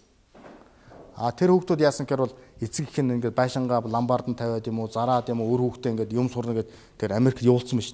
Нөөдөл нь очиж сурсан юм байхгүй. Ингээд буцаж ирсэн юм байхгүй. Яг ингээд айлтаа нөгөө сууж исэн айлтаа за баяртай гэж яваад нөгөө нэг дороо ингээд манайх шиг хүн олонтой Сан Франциско юм тийм хотод төвлөрөөд хоорондоо юугаа олохгүй хэрэг төв тариад зовоод ингээд явж исэн хүүхдүүд зөндөө байна. Тэр нэг хэсэг манайхаа алдсан. За миний нэг ойлгосон юм болохоор ингэж ойлгосон. Хүүхдийг бага наснаас нь 12-оос доош наснаас гадаад хэлэх заах буруу юм байна. Миний ойлголт шүү. Залуучуудыг 18-20 наснаас доош гадаад орнд явуулах бас буруу юм байна. Нэгдүгээр бага хүүхдийг гадаад хэл заалгачаар өөрийнхөө тэр одоо юу гэдэг Монгол хүн гэдэг одоо хүнийхээ натур одоо тэр гол үндсэн зарчмаа алдчихд юм байна. Тэгээ бага би өөрөө ингээд гадна ингээд бид нар өөр хүүхдээс өсвөлээд тэр өөр ертөнцид сурж байгаа хүүхдүүдээс сарж байгаа байхгүй. Энэ их аюултай юм байна. Хоёрдугаарт нь яг тэр шилжилтийн төлөвшөлтийн юм ухаан судаг насан дээр бас гадны явах тийм гадны л амархан автт юм байна гэдэг. Миний хамгийн одоо болцоотой гадны яваа сураасаа гэх юм бол энд нэг коллеж юм уу сургууль төгсчөөд өөрийгөө бэлтжээд 22-оос 23 наснд гадна яваад өшөө 3-4 жил сурчих юм бол шүү дээ те. Айгүй зүгээр юм байна. 32-оос дээш бол дэмий юм байна бас. Бас юм сурахгүй. Тэгээ сурах нас бол ерөөсөө 30-ын дотор юм байна шүү. Ийм л. Тэр ард аймасан шүү дээ.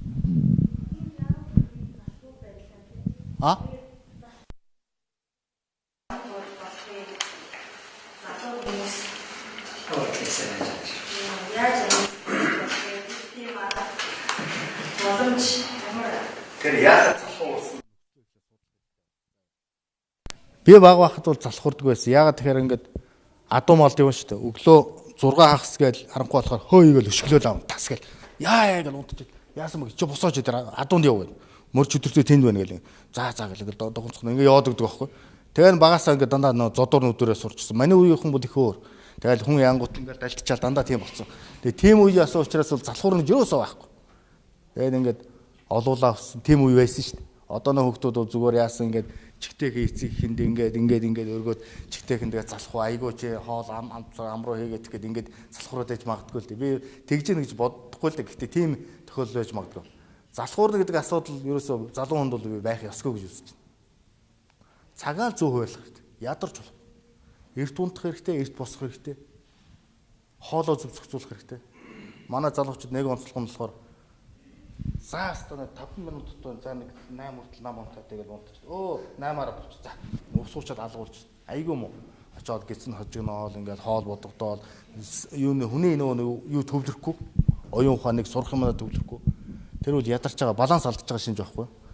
Цагтаа усоод, усандаа орчоод, хоолоо идчихэд, жоох амар сууж байгаа юм уу тэгээ яваад очоод яах чинь хүн чинь шаал уруулна шүү дээ. Өчигдөр 12 цагт унтсан, оройн 10 цагт унтсан шаал уур шүү дээ. Хүн хэрвээ сурна гэд бодож байгаа бол энэ чинь бас ажил шүү дээ. Асар том ажил.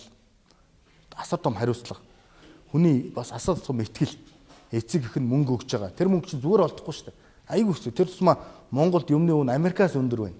Амьдралын хүртэл айгүй өндөр байна. Айгүй хатуу байна шүү дээ, тэ.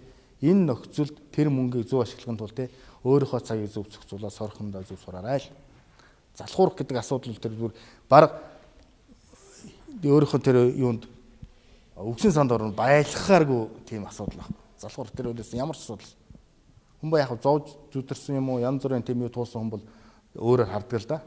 Тэгээ эцэг хэм буйнаар явж байгаа хүмүүс л тэгээд за яах вэ гэд хоошин тавиад за яах вэ гэд ингэж яж байгаа. Тэгж ерөөсөө болох. Тэр залхуу гэдэг асуудлыг хаалах хэрэгтэй. Нэг нь амьд байхгүй болох. За.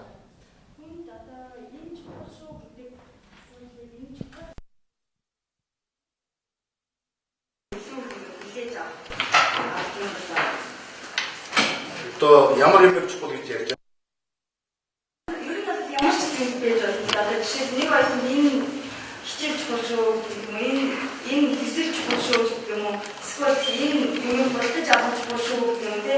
Тэгтэл нөгөө хүн хайр байлж байгаа юм. Тэгвэл ерөөсөө энэ чухал ажил юм байна гэдэг шууд мэдээж яаж ойлгох вэ?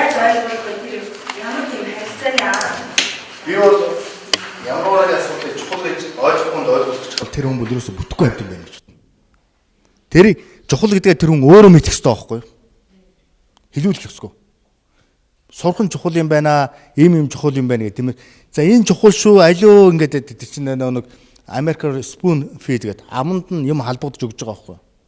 Тэр хүн бол ямар үүрэг хүлээсэн тэргээл хүлээх ёстой. Одоо ном сурах ёстой байсан, тэмдэглэж авах ёстой бол тэмдэглэж авах ёстой байсан. Түүнээс чи энийг ингээд тэмдэглээ, энэс нь хүртэл ингээд бич заа ёо гэх тэгэхэр чи хийхгүй шүү дээ чинь. Хүн хэлээд байгаа энэ ямар яншаад яршигтай юм бэ гэж бодно өстэй тий.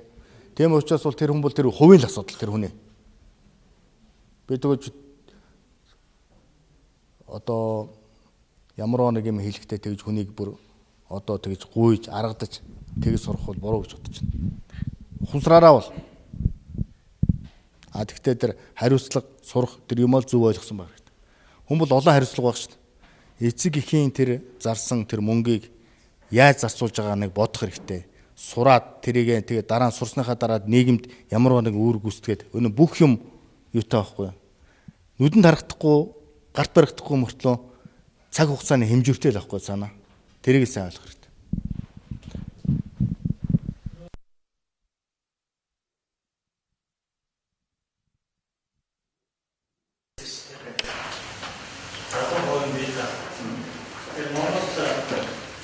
Битаа гэхээр унших материал бас олдохгүй. Энэ номын сад очиход орчуулсан ном англи дээр ихээр бас олдохгүй. Тэгэхээр энэ интернетийн боломжийг яаж ашиглах илүү үнэтэй байх вэ? Шинэ интернет хайлт хийхэд тийм одоо гарч ирэх хайлтыг зохицуулдаг юм уу? Тийм шинэ аргууд байна уу? Битаа тийм олох гэхээр тэр олох юм аа одоо энэ цагийн дотор чинь нэг өдрийн дотор ингээд хат болоод авчиж чад. Ийм юм шиг. Америк сургуулиудаа үргэлж битаа юундаа шаад сурч текстбукэн бол дээд зэрэгт нь хийн. Текстбукэн дээр байгаа материалынхаа ерөөсөө 30% заана гэсэн үг. Үлдсэнийг өөрөө уншина гэсэн үг. Бүх юм бэлэн. Түүнээс бол хаа нэгэн газараас ямар нэгэн тэрнтэй холбогдлолтой мэдлэг хайгаад олох юм бол биш. Тэр асуудал судалгааны асуудал болно шал өөр. Тийм учраас тэр сурах хүчиг энэ хичээлийг цаг цагаараа заах бүх юмтай багш бол ерөөсөө нэг ерөнхийд нь ийм биш үү. Тэр чин та нарын сурах юм чи гол нь тийм утгатай тэдгэр бүлэгт тийм бичсэн байгаа шүү гэдэг шүү дээ тийм ээ. 30 40 60 хуудас юмыг ярьж байгаа байхгүй юу? Ерөнхийдөө. Шалгалтынх нь өөрийгөө шалгадаг шалгалт тэр 60 асуулт дотор бүгд нь ард нь байж байгаа байхгүй юу? Тэгээд тэр 60 хуудасаа уншина. 60 хуудасыг хүн уншихад чинь шүү дээ тийм ээ. Их цаг орно шүү дээ. Бүр олон цаг суугаад тэгээд тэрийг уншаад тестэнд нь өөрөө хариулаад 2 3 хариулаад за болчлоо гэх тэгэнгүүт за би энэ хичээлээ хийсэн. Зарим нь болохоор homeworkтэй. Яг ингэж бие даалтыг хийдэг болохоос зүгээр чи тийм юм уншаараа тэр интернетээр байгаа шүү. Америкт хэрвээ та Википедиагаас юм авсан бол тэрийг мэдлэг гэж тооцохгүй. Яагаад тэгэхээр тэр сургуулийн баталгаажсан мэдлэг олгох тэр зарчимтай тэр концептээр ороогүй учраас гिचнээ зөвч вэ бурууч вэ тэр Википедиагаас бол бүү хар гэж багш нар бол ингэж заадаг. Юус чи юу source гадны юм ашиглаж болохгүй. Зөвхөн энэ сурагчдын хүрээнд л ингээд бүх салбар нь тийм юм блэ. Хайлтын хувьд бол шүү дээ тийм ээ. Интернетээс бүхэл юм байгаа юм шиг харагдаж байгаа юм. Тэр чинь бол системтэй биш. Сурах хүчгүүдийг бол одоо юу яах хэрэгтэй юм шиг байна. Нэмэлт тийм судалгааны сурагчид судалгааны ном олох юм бол шүү дээ тийм юу гэдэг. Safari.com 24/7.com гэдэг ийм төлбөртэй юунууд байд номнууд байдаг аахгүй. Одоо membership болоод тэгэх юм бол номыг PDF форматаар даунлоод хийгээд авчдаг. 1-2 тийм сургуульд бол заавал байх хэрэгтэй тийм юунууд. Өөр ямар нэгэн сургууль манай юм сургууль ийм сургуультай харьцаа танай сургуулийн одоо тэр юу digital library-д access хийя ингээ юмнаас чинь авъя гэдэг ингээд ороод темирхүү маягаар зарим үнэтэй үнэгүй зөндөө юм байна. Тэр бол багш нарын их судалгааны ажил байх л да. Тэгээд даунлоод хийгээд авсан тохиолдолд унших юм зөндөө гарч ирж шээ. А бид тэр конспект дээр яаж боловсруулдаг, яаж заадаг бид тэрийг сайн мэдэхгүй байна. Хамгийн гол Америкийн зарчим бол бүх юм тэр баталгаатай, бүр нарийн тогтцсон тэр текстбук. Одоо номын дэлгүүрийн оюутнуудын номын дэлгүүрийн бүхэл бүтэн нэг давхар нь зөвхөн текстбук гэдэг. Тэгээ текстбук нь маш нарийн.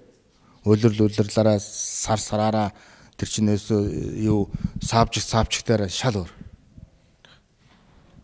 За. За Америкт одоо маш олон жил ажиллаж байна шүү дээ.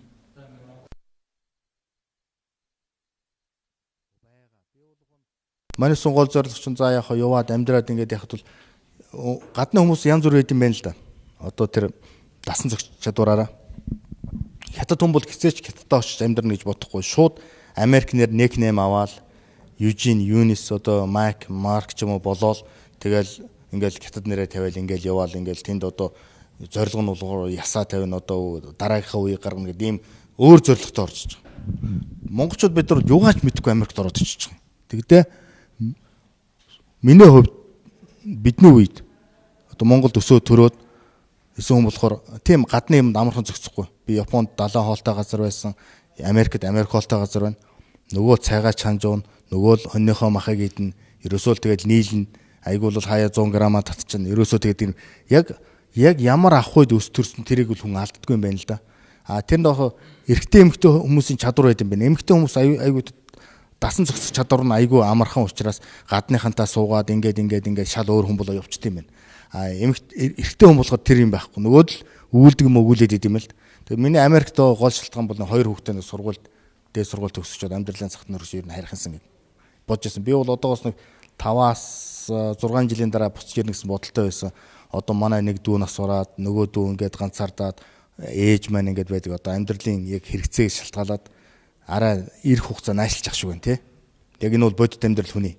Ямар ч байсан 1-2 жилдээ буцаж ирч чадахгүй байх. Гэхдээ бол ер нь бол судлаа шүү дээ. Би зүгээр Америкт байр суурь олчихсон хүн тийм ээ. Энд дээрээ байр суурь олох гэж зов шүү дээ тийм ээ. Тийм учраас энд боловцооны тэр байр суурь олохын тулд бас 1-2-3 жилийн судалгаа хийх болов. А ер нь бол энд Америк амьдрах бол тийм сонирхол байна. А сүүлд ингээд очиж байгаа нэлээд залуу хүмүүсийг очиход бол ерөөсөө эргэл буслгүй Америкт амьдрна гэсэн тийм хүмүүс байгаа. Гэхдээ бол би тэгж бодохгүй байна. Нас нь аяанда нэг 40 гараад ирэхээр хүний бодох санах юм өөрчлөл, биологийн хувьд өөрчлөлт ороод ирэхээр тэр хүмүүс бас л Монголд буцаж ирэх байх л гэж бодож байна. Би бол дабл мейжер гэсэн шүү дээ. Би 2 юутай гэдгсэн шүү дээ. Би бол компьютерийн чиглэлээр бол ажил барах хийхгүй байхаа. Би хэрвээ буцаж ирээд хийх юм бол түүх археологийн чиглэлээр ажиллаад үргэлжлүүлээд хийх байх. Тэрийг л хийнэ. Зөв. Онлайн маягаар зөвж явдаг гэсэн. Яг тийм. Эцэг нь ерөнхийдөө чинь хамгийн газар чинь олон залуучууд байгаа шүү дээ. Тэгэхээр ингээд онлайнаар бид холбоотой. Тэгээд бол асуудлуудыг мэдээлэл авчна. Мэдээллийн өөрийнхөө саналаа өгнө. Өөрөө санал шинээр боловсруулж өгнө. Тэр нь бол тийм тусгай тогтсон дэг маягтай. Ямар ч байсан бүр нарийн би цалин авч ажиллаж байгаа хүн бол орон тооны зөвлөгчтэй. Цалингүй ажиллаж байгаа орон тооны бус зөвлөхүүд бол цалин ажиллаж авч байгаа зөвлөхөдөөс 2 дахин илүү байдгийг. Ерөнхийдөө 30-аад хүн байдгийг. Тий. Салбарт өөр. А миний салбар болохоор бол соёлын өвийн бодлогыг хариуцсан орон тооны бус зөвлөх. Ямар учиртай юм бэ гэхэд одоо монголчуудыг соёлыг яаж хамгаалах вэ? Тийм ээ? Манай соёл бол бидний нүдэнд үзэгдэхгүйгээр аягүй хустж байна. Санаатай цуцлаж байна, санаагүй цуцлаж байна монголчууд. Тэгэхэд бидний хөрш орнууд манай соёлын эсрэг бодлого явуулж байна. Тэр болгон бид нар одоо өөрсдөө ингээд амьдралынхаа юмд түртээд олохгүй байна. Ганцхан жишээ хэлье л да. Монголд одоо гар бичмэл барлсан судар 5 сая байдаг гэж үздэг. Судар ном. Монгол төв тамаа авахгүй. Тэр 5 сая номны 2 сая нь иргэдийн гар дээр байдаг. 3 сая нь одоо номын сан хаа нэгэн газар байдаг. Тэр 5 сая ном бол монголчууд монгол хэлтэй болоод гадны соёлыг юм уу нөлөөнд ороод юм аваад ярьсан ч гэсэн энэ нутаг дээр Монгол гэдэг нэрлэгдснээс хойш авч ирсэн оюуны том соёл байгаа. Монголд айлуудад малчтаад нэг хэдэн утаатай хэртэй сударнаас өөр нэг юм байхгүй. Тэрийг уншихгүй мэдэхгүй ч гэсэн бид нар өвгдөөс бүтээсэн энэ чухал юм байдаг гэдээгээд бодцсон тийм хүмүүс монголчууд байдаг байхгүй юу. Гэтэл одоо хятад ямар бодлого явуулж байгаа нөхөр одоо цөөн хүнсний соёлыг сэргэнэ гэд Монголын хэлийг тойруулаад баахан музей өрчин. Баахан сургууль сүмнээч. Дотор нь тавих юм юу ч аахгүй. Монголд хувьсгал орж ирээд Монголд 30 оны лам хийдийг тараахад монголчууд хүнээ барьж алж исэн ч гэсэн айлын авдраг уудалж байгаагүй. Энэ бол түүхийн бодит үнэн. Авдрандаа ямар юм харж аваагүй. Өөр Монголд монголчуудаас хэд 6-1 гэсэн шүү дээ. 5 дахин олон хүн байна. Соёлын хувьсгалын үед яасан гэхээр айл улганы авдраг онгойлгож үзээд ширхэг нь судар байхан бол гал руу хийгээд юм бурхан байхан бол хаглаад нэг ширхэг юм үлдээгүй байхгүй. Хоосон орон зайтын зөндөө үйж. Тийм учраас тэрийг татаж авахын тулд хятадууд бол хоёр талын ашигтай болж байна. Нэгдүгээр цөөхөн үндэстнийхээ соёлыг сэргээнэ. Тэдний сэтгэлсэн. Хоёрдугаарт энэ монголчуудыг өөрийн гэсэн соёлын өвгөө болгоно. Энэ монголчууд хизээний бүдүүлгийн одоо юм байд юм чинь. Энийг хэрэгжүүлэхийн тулд нэг хуудас судрыг 20 юанаар худалдаж авч байна. Төв судрыг. Нэг хуудас монгол судрыг 100 юан. Нэг хуудас тод усгийн судрыг 150 юанаар. Тэгэх юм бол нэг судар чинь 100-аас 200 хуудас гэр чинь хичнээн 1000 юан болох уу те? Доллар шижүүлэхээр хичнээн $100 болох. Ингээд соёлын өвийн зөөч. Энэ аюу сайн хэрэгжиж байна. Манайхан лам байсан янз бүрийн улсууд судар аваад ур зарга дэмч навч өгөөд нөгөө хитэн төгрөгөө аваад аюу аз жаргалтай тайлбарлахдаа юу гэж тайлбарлах нь? Нэг тоос, нэг баахан бактери ням болсон. Энэ шинэ юм хэрэгтэй оронд энийг зайлуулдаг. Хөдөө айлуудаар яваад алтан гэрэл одоо жадангоо дорж жодгоо гэдэг юм судруудыг авчиад шинэ судар өгөө танаа эн чи муутцсан энийг ч авъя гэдэг ингээд аваад. Заавч мөнгө болгож зараад. Одоо хил дээр сая 2-7 хоног өмнө барьсан телевизээр гарч шít 21 судар яачсан ингээд бүр одоо ингээд энийг сүлжээ болсон. Энээс 4-5 жилийн өмнө Монголын нутаг дээрх бүх айлуудаар яваад одоо энэ хууч идлэлийг цуглуулад богоноор нь гаргачихсан шít. Тэгээ одоо тэр хятадын хойд тэр ланжоо, шинэн одоо энэ бүх юунуудаар дандаа халахын тавилга одоо ингээд дүүрэн биш. Одоо энд юм үлдсэн ч юм уу ч юм мэдгүй. Энэ мэтлэр ингээд сорно гэдэг чинь 2-3 жилийн дараа энэ асуудал чинь ингээд яагаад дуусчихна. Монголчууд бидний нүдэнд үзэгдэхгүй. Сонирхочгүй. Тэгдэ судар гэдэг нэг тийм юм байдیں۔ Гэ тий. Эн чинь бол ингээд нэг тоохгүй өнгөрж байгаа мөртлөө ингээд бодоход тэр үндэстэн сөнөөгдөж байгаа гэдгийг бол ойлгохгүй байгаа юм. Монгол хүн бол хайрлах хэрэгтэй шүү дээ. Яагаад өвгд эцсийн бүтээсэн тэр судрыг уншихгүй ч гэсэн ойлгохгүй ч гэсэн Иесус Христ орсон байсан ч гэсэн яагаад тэрийг хүндэтгэж болдгүй юм. Бидний өвгд эцэс тэр оюуны инээрийг бүх юм шингэсэн юм тэр хідэн тоостой судранд л шингэж үлдсэн биш үү? Хаа шингэж үлдэх. Тим юмнууд соёлын юм зөндөө байна. Тэгээ манайх бол бодож байгаа, төлөвлөж байгаа, хийгч байгаа байгууллага байгаа ч гэсэн гүйцэтгэл дээр очиод тэр нураад унцдаг, уус төржөөд, намжаад ингээд хэцүү болдог. Маш олон талтай. Ерөнхийлөгчийн тамгийн газар ерөнхийлөгчийн юун дээр бол маш олон асуудал яригдана. Тэр болгон бол дэлгэгдээд авах шаардлага байхгүй шүү дээ, тийм ээ. Би зүгээр нэг жишээ болгоод ярьжлаа маа л дээ. Тийм л.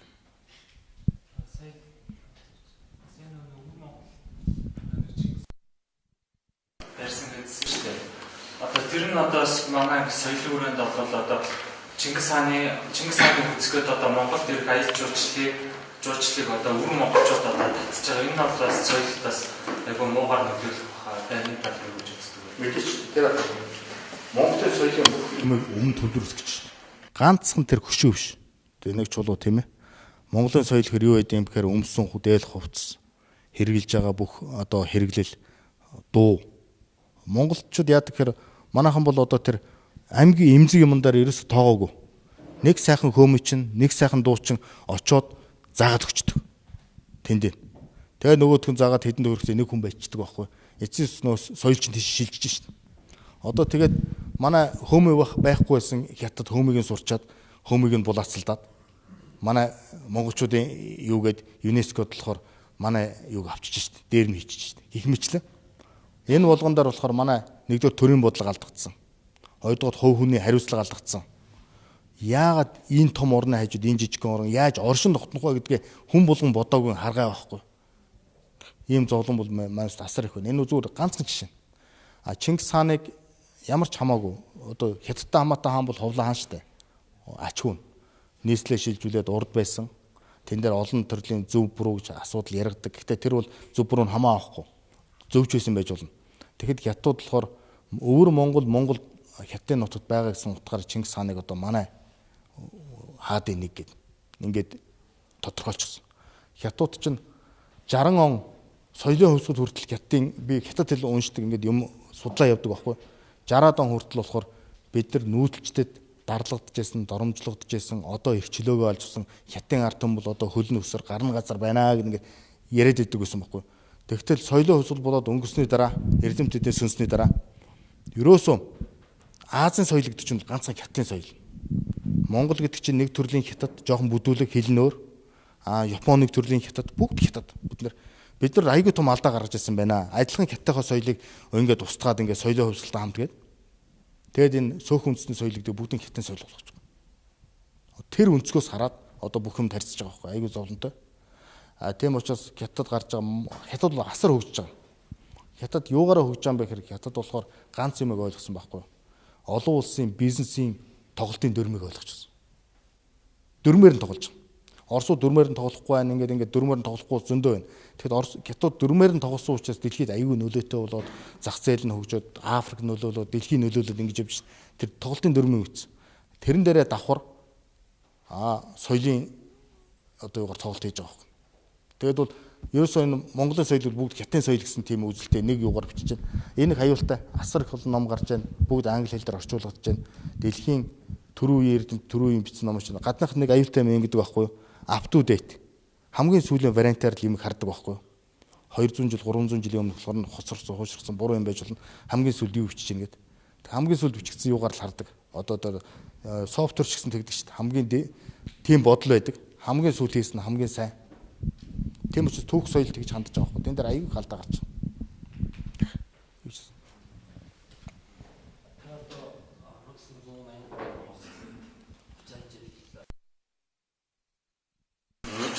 Тэгээд гадаад хэл сурах арга барил гэх юм өөрийн зүгээр ямар нэгэн шийдлэг ухаан судлах өөрийн чинь арга барил юу гэдэг вэ? Гадаад хэл судлах арга барил бол миний хувьд үл юм байдаг. Өдөр бүр доотлон 3, 5, 10 боломжоор байнга үг тогтоох. Ерөөс хэлийг бол хүн юу сурдаг байхгүй, нэг мөсөн сурдаг байхгүй, хүнээр заалгаа сурдаг байхгүй. Зөвхөн хэлийг бол хүн зөвхөн өөрөө сурдаг. Заах хүнээс юм гэдэг чинь дуудлагын зөв болгох цөөх юмн дээр одоо бол дуудлагыг хүнээр хэлүүлээд байхгүй нэг юун дээр нь дараал англи үгээ интернетээр дараал нэг яаж дуудаж ирнэ гэж сонсоод сурч штэ тий. Энэ цөөх юм сурч. Ингээд өдөр болгон чи тодорхой хэмжээний тийм өөрийгөө сурдаг болгочих юм болно штэ тий. Юм чинь аянда үргэлжилж явж байгаа л би Япон хэлийг ч гэсэн тэг сурчсан. Япон хэлийг сурахдаа би өдөрт Японд очижсэн хэрэгцээ нь байдаг. Өдөрт 80 үг үзчихсэн. 80 үгний хүнийг 20-30 чэйжилт юм билээ. Өдөржингөө сураад 80 үг дочин. Хэлийг бол яг ингээд цаг заргаад, зориг тавиад хурдан сурах гэх юм бол зорилгоо өндөр тавиад ингээд сурах хэрэгтэй байхгүй. Бичээд чэйжлээд. Эсвэл гадаад хэл бол өөр үг учраас чэйжлэхээс өөр ямар ч арга байхгүй. Тодорхой хэмжээний 3-аас 4, 5 мянган үг чэйжлээд ирэхээр аяндаа ойлгоод ирнэ. Аяндаа урам ороод ирнэ. Тэгээ юм уншаад ойлгодог болоод ирнэ. Би бол англи хэлийг perfectly тийм хамгийн мундаг сурсан биш үү. Би гэхдээ монгол хэлээ зүудсдий. Айгуу сонио. Ингээл гадны хэл үзээд ирэхээр мэдхгүй мараад ирэхээр мэдхгүй. Нөгөөдийн гадаад тайлбарыг ойлгохгүй. Тэгээ ер нь өөрийгөө монгол хэлээ муу сурснаар голдог байхгүй. Ерөө мэдчихсэн бол манайх бол юм штэ. Хятад монгол хэлний төлөвчгүй айгуу мундаг байдий. Монгол хятад би ингээд монгол хятад, монгол орос, монгол англи төлийг харьцуулаад харж байгаа байхгүй. Хамгийн сайн, хамгийн дөхүү, хамгийн мундаг яасан болохоор хятад монгол хэл байдаг. Яагаад 2000 жил юм уу, 1000 жил юм уу хөрс зэрэгэлдээ байгаад соёлын харьцаад байсан учраас тэр үгний орчуулга, хэллэг, утгын бүх юм ингээд тогтсон байдаг байхгүй. Хин ч хөдөлгөж чаддаг. Шинээр хийсэн бол шин шүү дээ. Шиндэн шүү дээ. Тийм учраас одоо ийм бидний өв соёл гэдэг чинь бас энд байд юм байна. Уламжлал гэдэг чинь хэрэгтэй юм байна. Төрөл хэл хэрэгтэй юм байна ингэж ойлгож байгаа хгүй. Англи хэл монгол хэлний төлөвчгүй зөндөө байна. Яг нарийн юм дээр ороод ирэхээр алдаа зөндөө үйд шин. Мэдгүй. Яагаад гэвэл тэр төлийг хийж байгаа хүн хуулаад бичиж өгөхөөс яг тэр юм бодтоор юу байдгийг нь мэдгүй байгаа. Одоо сон гэдэг нэг хорхоо байдаг да та нар мэдгэлгүй 2 долоочтой тий. Японоор томбоо гэдэг дээ. Одоо англиар юг нэрлэдэг лээ. Тэрийг буруу нэрлсэн байт. Тэмээлзэн гэж нэрлэчихсэн байт. Тий. Тэмээлзэн гэдэг бол өөр 6 том хөлтэй ингэ дэндгэр юм өөр юмт байдаг байхгүй. Яг л мдэггүй учраас. Монгол хэл бол айгүй баян штэ. Далайн амьтдыг хоолнд ордог бүх амьтад Монгол үг байдаг шүү дээ. Бүх одоо далайн амьтад бүгд Монгол үг. Тэр Монгол үг чинь мянган жилийн өмнө тогтцсон байгаа шүү дээ. Бид нар тэр өөрийгөө харах хэрэгтэй, өөрийгөө үнэлэх хэрэгтэй байхгүй. Гадны соёлыг шүтээд өөрийнхөө соёлыг шүтгэхгүй болохоор хүн бид юу ч болж байгаа. Миний хувьд бол тийм. Эхлээд өөрийнхөө сайн сурах. Хэл сурахд бол яг л би тийм л зарчим барьдаг. Тэгээ асар их сахилгатай асуудал хэл сурна гэдэг бол. Би энэ миний багш Чойл Ловсон жүгээд хүн байсан, одоо Хэн гээд хүн байсан, Алтан гэрэл гээд хүн байсан. Тэд нар бол бүр толь бичгийг уншаад ингээд чэйжлээд урж хаяад ингэж явсаар нэг толь урж хийсэн идэр гэж ярьдаг байхгүй. Жорлон дороо сууж байхдаа хүртэл ингээд Чойл Ловсон жугаа ингээд уншаад ингээд сууж байдаг гэсэн. Тэгэл нэг одоо толь бичгийг ингээд дуусангууд тэрийг ингээд ураа хийчдэг гэсэн гэж ингэж ярьжсэн байхгүй. Би яаж англи хэл сурах юмсан гэж англи хэлний сурах мөрөөдөл болсон бид нар шиг хичнээн яасан ч гэсэн нэг хэлийг хурдан сурчдаг шиг. А тэгтээ би түрүү хэлсэн шүү дээ. Ахуй үсгээ өөртөө сонсдог, яадаг. Тэгж ахуй үсгүүгээр хэлийг л амарх сурахгүй. Гэхдээ хэлийг тодорхой хэмжээний төвшөнд очихын тулд эхлээд бол чэйжлэхээс ямар ч арга. Ямар ч хэл ганцхан англи хэлж биш. Өөр юм асуулаагүй лөө. Үгүй бах тий.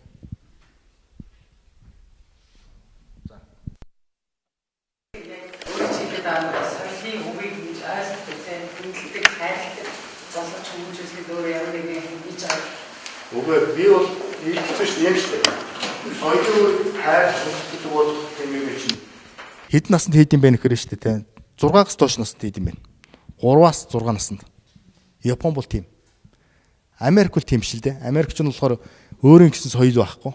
Өөр соёлтой хүмүүс ирж байгаа учраас тэр бусдын соёлыг бол айгүй тийм тоодгүй. Бүр тоодгүй юу хийж. Японд болохоор бол Япон хүн ийм байх ёстой, Япон хүн тийм байх ёстой, Япон хүн ингэж суух ёстой, Япон хүн ингэж хүн рүү харах ёстой гэдэг нь шүү дээ тийм ээ. 3 настай, 4 настайгаас нь цэцэрлэгээс нь ингэ заагаа юм. Хүнтэй харьцах соёлыг заана. Ерөөс бол хүн болох соёлыг л заадаг. Манай цэцэрлэгт нь тэрэн дутж гэнэ үү? Сургуульд нь тэрэл дутж гэнэ үү? Монгол хэлэнд одоо сурган хүмүүжүүлэх гэж ухаан гэж үг байсан. Одоо тэр сурган хүмүүжүүлэх гэдэг би толөвчд бараг байхгүй болсон шиг байна гэж бодож байгаа байхгүй. Одоо нэг зүгээр л баахан физик, математик онл яриад байна. Монголчуудын тэр багш нарын тэр сурган хүмүүжүүлэх гэдэг тэр арга барил тэр юусэн алга болчих. Бид нарыг хүүхэд байхад одоо тэр лам багшаасаа сурсан юм уу? Өөр өвдөөсөөс сурсан юм уу? Сурган хүмүүжүүлэх гэдэг юм байдаг байсан байхгүй. Яг бэл багш нар яншаал ингэх ёстой, тэгэх ёстой гэх тээ. Тэр хүүхдийг л баг юунд нь хийж өгөөг бол 20 хүрчээд юм тэр яг одоо өөрийнхөө юу сурна гэхэд бол хүндрэлтэй болчих. Гэтэ сэтгэл өвөө сурахгүй юм байхгүй шүү дээ. Сурж л таараа, хийж л таараа. Тийм учраас соёлоо хайрлна гэдэг чинь. Монголчууд ч нь бол өөрсдөө соёлоо нь ядуу гэж бодоод байдаг байхгүй. Гадны соёл асар үнэтэй гэж бодоод байдаг байхгүй. Гэтэл тийм шүү дээ. Монголчуудын бүх юм үлгэр домгонд, зүүр цэцэн үгэнд ингээд нөгөө нүүдэлчд учраас дандаа үгэн шингээд үлдсэн. Нэгийг жоохон задлаад, ухаарад ойлгоод ирэх юм бол бүх юм нь хүн хинч өөрчилж чадахгүй болтол ингээд амаар дамжиж үлдсэн юм гэдэг чинь үлдсэн байдаг байхгүй. Би ганцхан жишээ хэлье. Монголд баатарлаг туйлс гэдэг. Тэр Монголын баатарлаг туйлс одоо тим туйл байсан гэж бичигдсэн нэр шүү дээ. 700 ширхэг туйл байгаа юм. 700 ширхэг Монгол төмний дунд ивчсэн туйл байгаа байхгүй. Тэр 700 туйлын 400 байгаа байхгүй. Тэр 400-гийн 100 юм уу 200 нэлгээр уншихдахгүй ингээд бичигдэд аваад үлдсэн. Уншиж чадахгүй байна. Тэр 300 хэдэн туйлаар биш тийм ээ 10 бот ном хятад гаргаж байна. Бээжингийн сургуулиас. Монголын соёлоор шүү дээ. Тэгээд тэр өөр монгол хүмүүс яваад 90-ад оны үед манайхыг оймсготлоо зараад бужигж явж хахад ардын ам зөвхөл бүгд эренгээр нь дамжуулаад үлгэр туйлыг яагаад тэгээд төө зузаан ийм 10 ширхэг шарнам хятадын засгийн газрын мөнгөөр хэвлүүлчихэд яг хөө тэр хийсэн үнэ буруу байхгүй тэр бол хэлж ин л да. Монголын өөр монголчууд бол хятад уусаад хайлаа сүнж байна. Бид нар ямар ч байсан ингэ цаасан дээр бичээд үлдээ чи хэрвээ бид нар хэл усгүй болсон байх юм бол энэ бол та нарт ч хэрэг болно гэж байгаа байхгүй юу? Үнний хөв байж болно. Эцсийн эцэд хятад бүх юмыг архивлж авч байгаа байхгүй манай. Тим том соёл байгаа байхгүй. Тэгээ нэг туйлгээ та нар сонсно гисэр жангар одоо 90 сая хааран үргэлж чинь зүгээр 1-2 шүү дээ тэдний. Тим том одоо чи бол гисрийн туйлгээ тэгэхэд бол төвдөөс орж ирэлтэй л Монгол шоод, Монгол нутагшаад, Монгол хүний оюун ухаанаар бүр аривжаад баяжаад тэр асар том юм болсон байдаг. Тэр үндэсний соёлогдож аягүй чухал.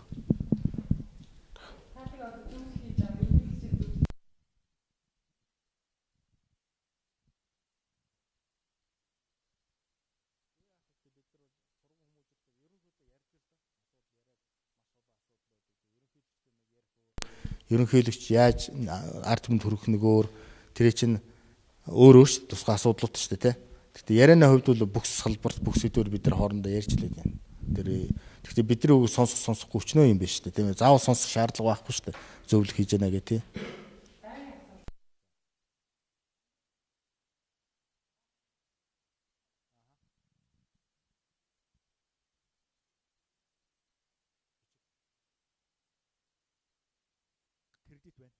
Авсан бүх кредит 80 кредит авсан байх хэрэгтэй юм уу, 100 кредит авсан байх юм. Тухайн сабжектын кредитийг нэгдүгээр тооцно, хоёрдугаарт бол юу paperwork.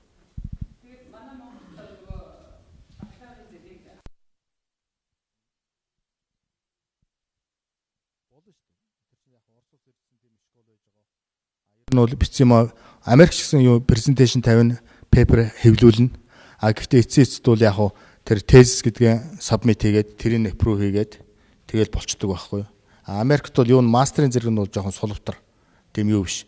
Заавал тэр авах өстө бүх кредитээ аваад бараг авчдаг. PhD нь аягүй хатуу. PhD-ийн хамгаалт эднэр бол бүгд байна. Яг адилхан. Доктор нь бол хамаагүй хатуу.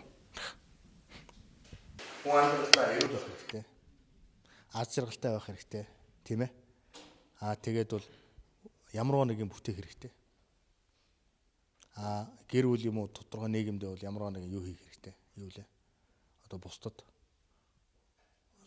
сайн сайхан үйл хийх хэрэгтэй. Өр хүүхдээ өсгөх хэрэгтэй гэж. Тэгтээ тэргүй хэлсэн хэлээгүй тийм юунууд шүү дээ, зарчмууд байна те. Хамгийн зөв нь болохоор бол шүү дээ, тийм ээ. Зөвл хүн байх хэрэгтэй өөрөө. Нийгэмдээ те. Өөрийгөө авч явдаг. Бусдад дараа болдгоо. Зөндөө юм байна шүү дээ. Манай сайн нэг хамаатангийн одоо ах トゥ манай ээжинд дүү байна. Өөрийгөө зөв авч явж байгааг шоронд орчихсон. 40 жилээ шоронд орсон. Яасан гэхээр хоёр хүн зодолж яхаар сохтоо очичоод аал дэвс за одоо нэг цогчих гэдээс нөгөөд нь өгчихсэн. Тэгээ хам хэрэггээ яваад гисэн. 18 жил авчихсан. Тэгээд Монголын хууль бол баян одоо ард талтай тийм хүнд ерөөсөө үйлчилдэг. Зүгээр энгийн ядуу тийм хүмүүст бол яаж үйлчилж байна? Дээд зэрэгээр үйлчилж байна те. Хэлсэн үгнээсээ болоод 18 жил аваад 4 жил шоронд суучаад байж шин. Тэгээд бид нар дараал байна шүү дээ. Би өглөө хэдэн цагтын өнөөдөр явж тэр шүүх анги дээр нь очиж гууж говшиж ярьж нэг царайг нь харж шин. Тэр хүн намайг ихэд амд байгаа ч үгүй ч би 40 жил гадаад байгаа ч үгүй те. Тэр хүн яагаад тэгэхээр тэр хүнд алдаа байгаа үстэй те. 50-аас дээш хувийн алдаа байгаа байхгүй. Өөрийгөө өөрөө авч явж чадаагүй. Тэрнээс болоод бидний хүртэл ингээд тодорхой хэмжээнд сэтгэл санааны хувьд, оюун санааны хувьд, мөнгө төгрөгийн хувьд хохирож байгаа байхгүй те. Ойлгож байна те. Тийм учраас хүн өөрийгөө зөв авч явах, эрүүл байх, мэдлэгтэй байх, зоригтой байх тийм л надад тийм хэлэх юм алга байна.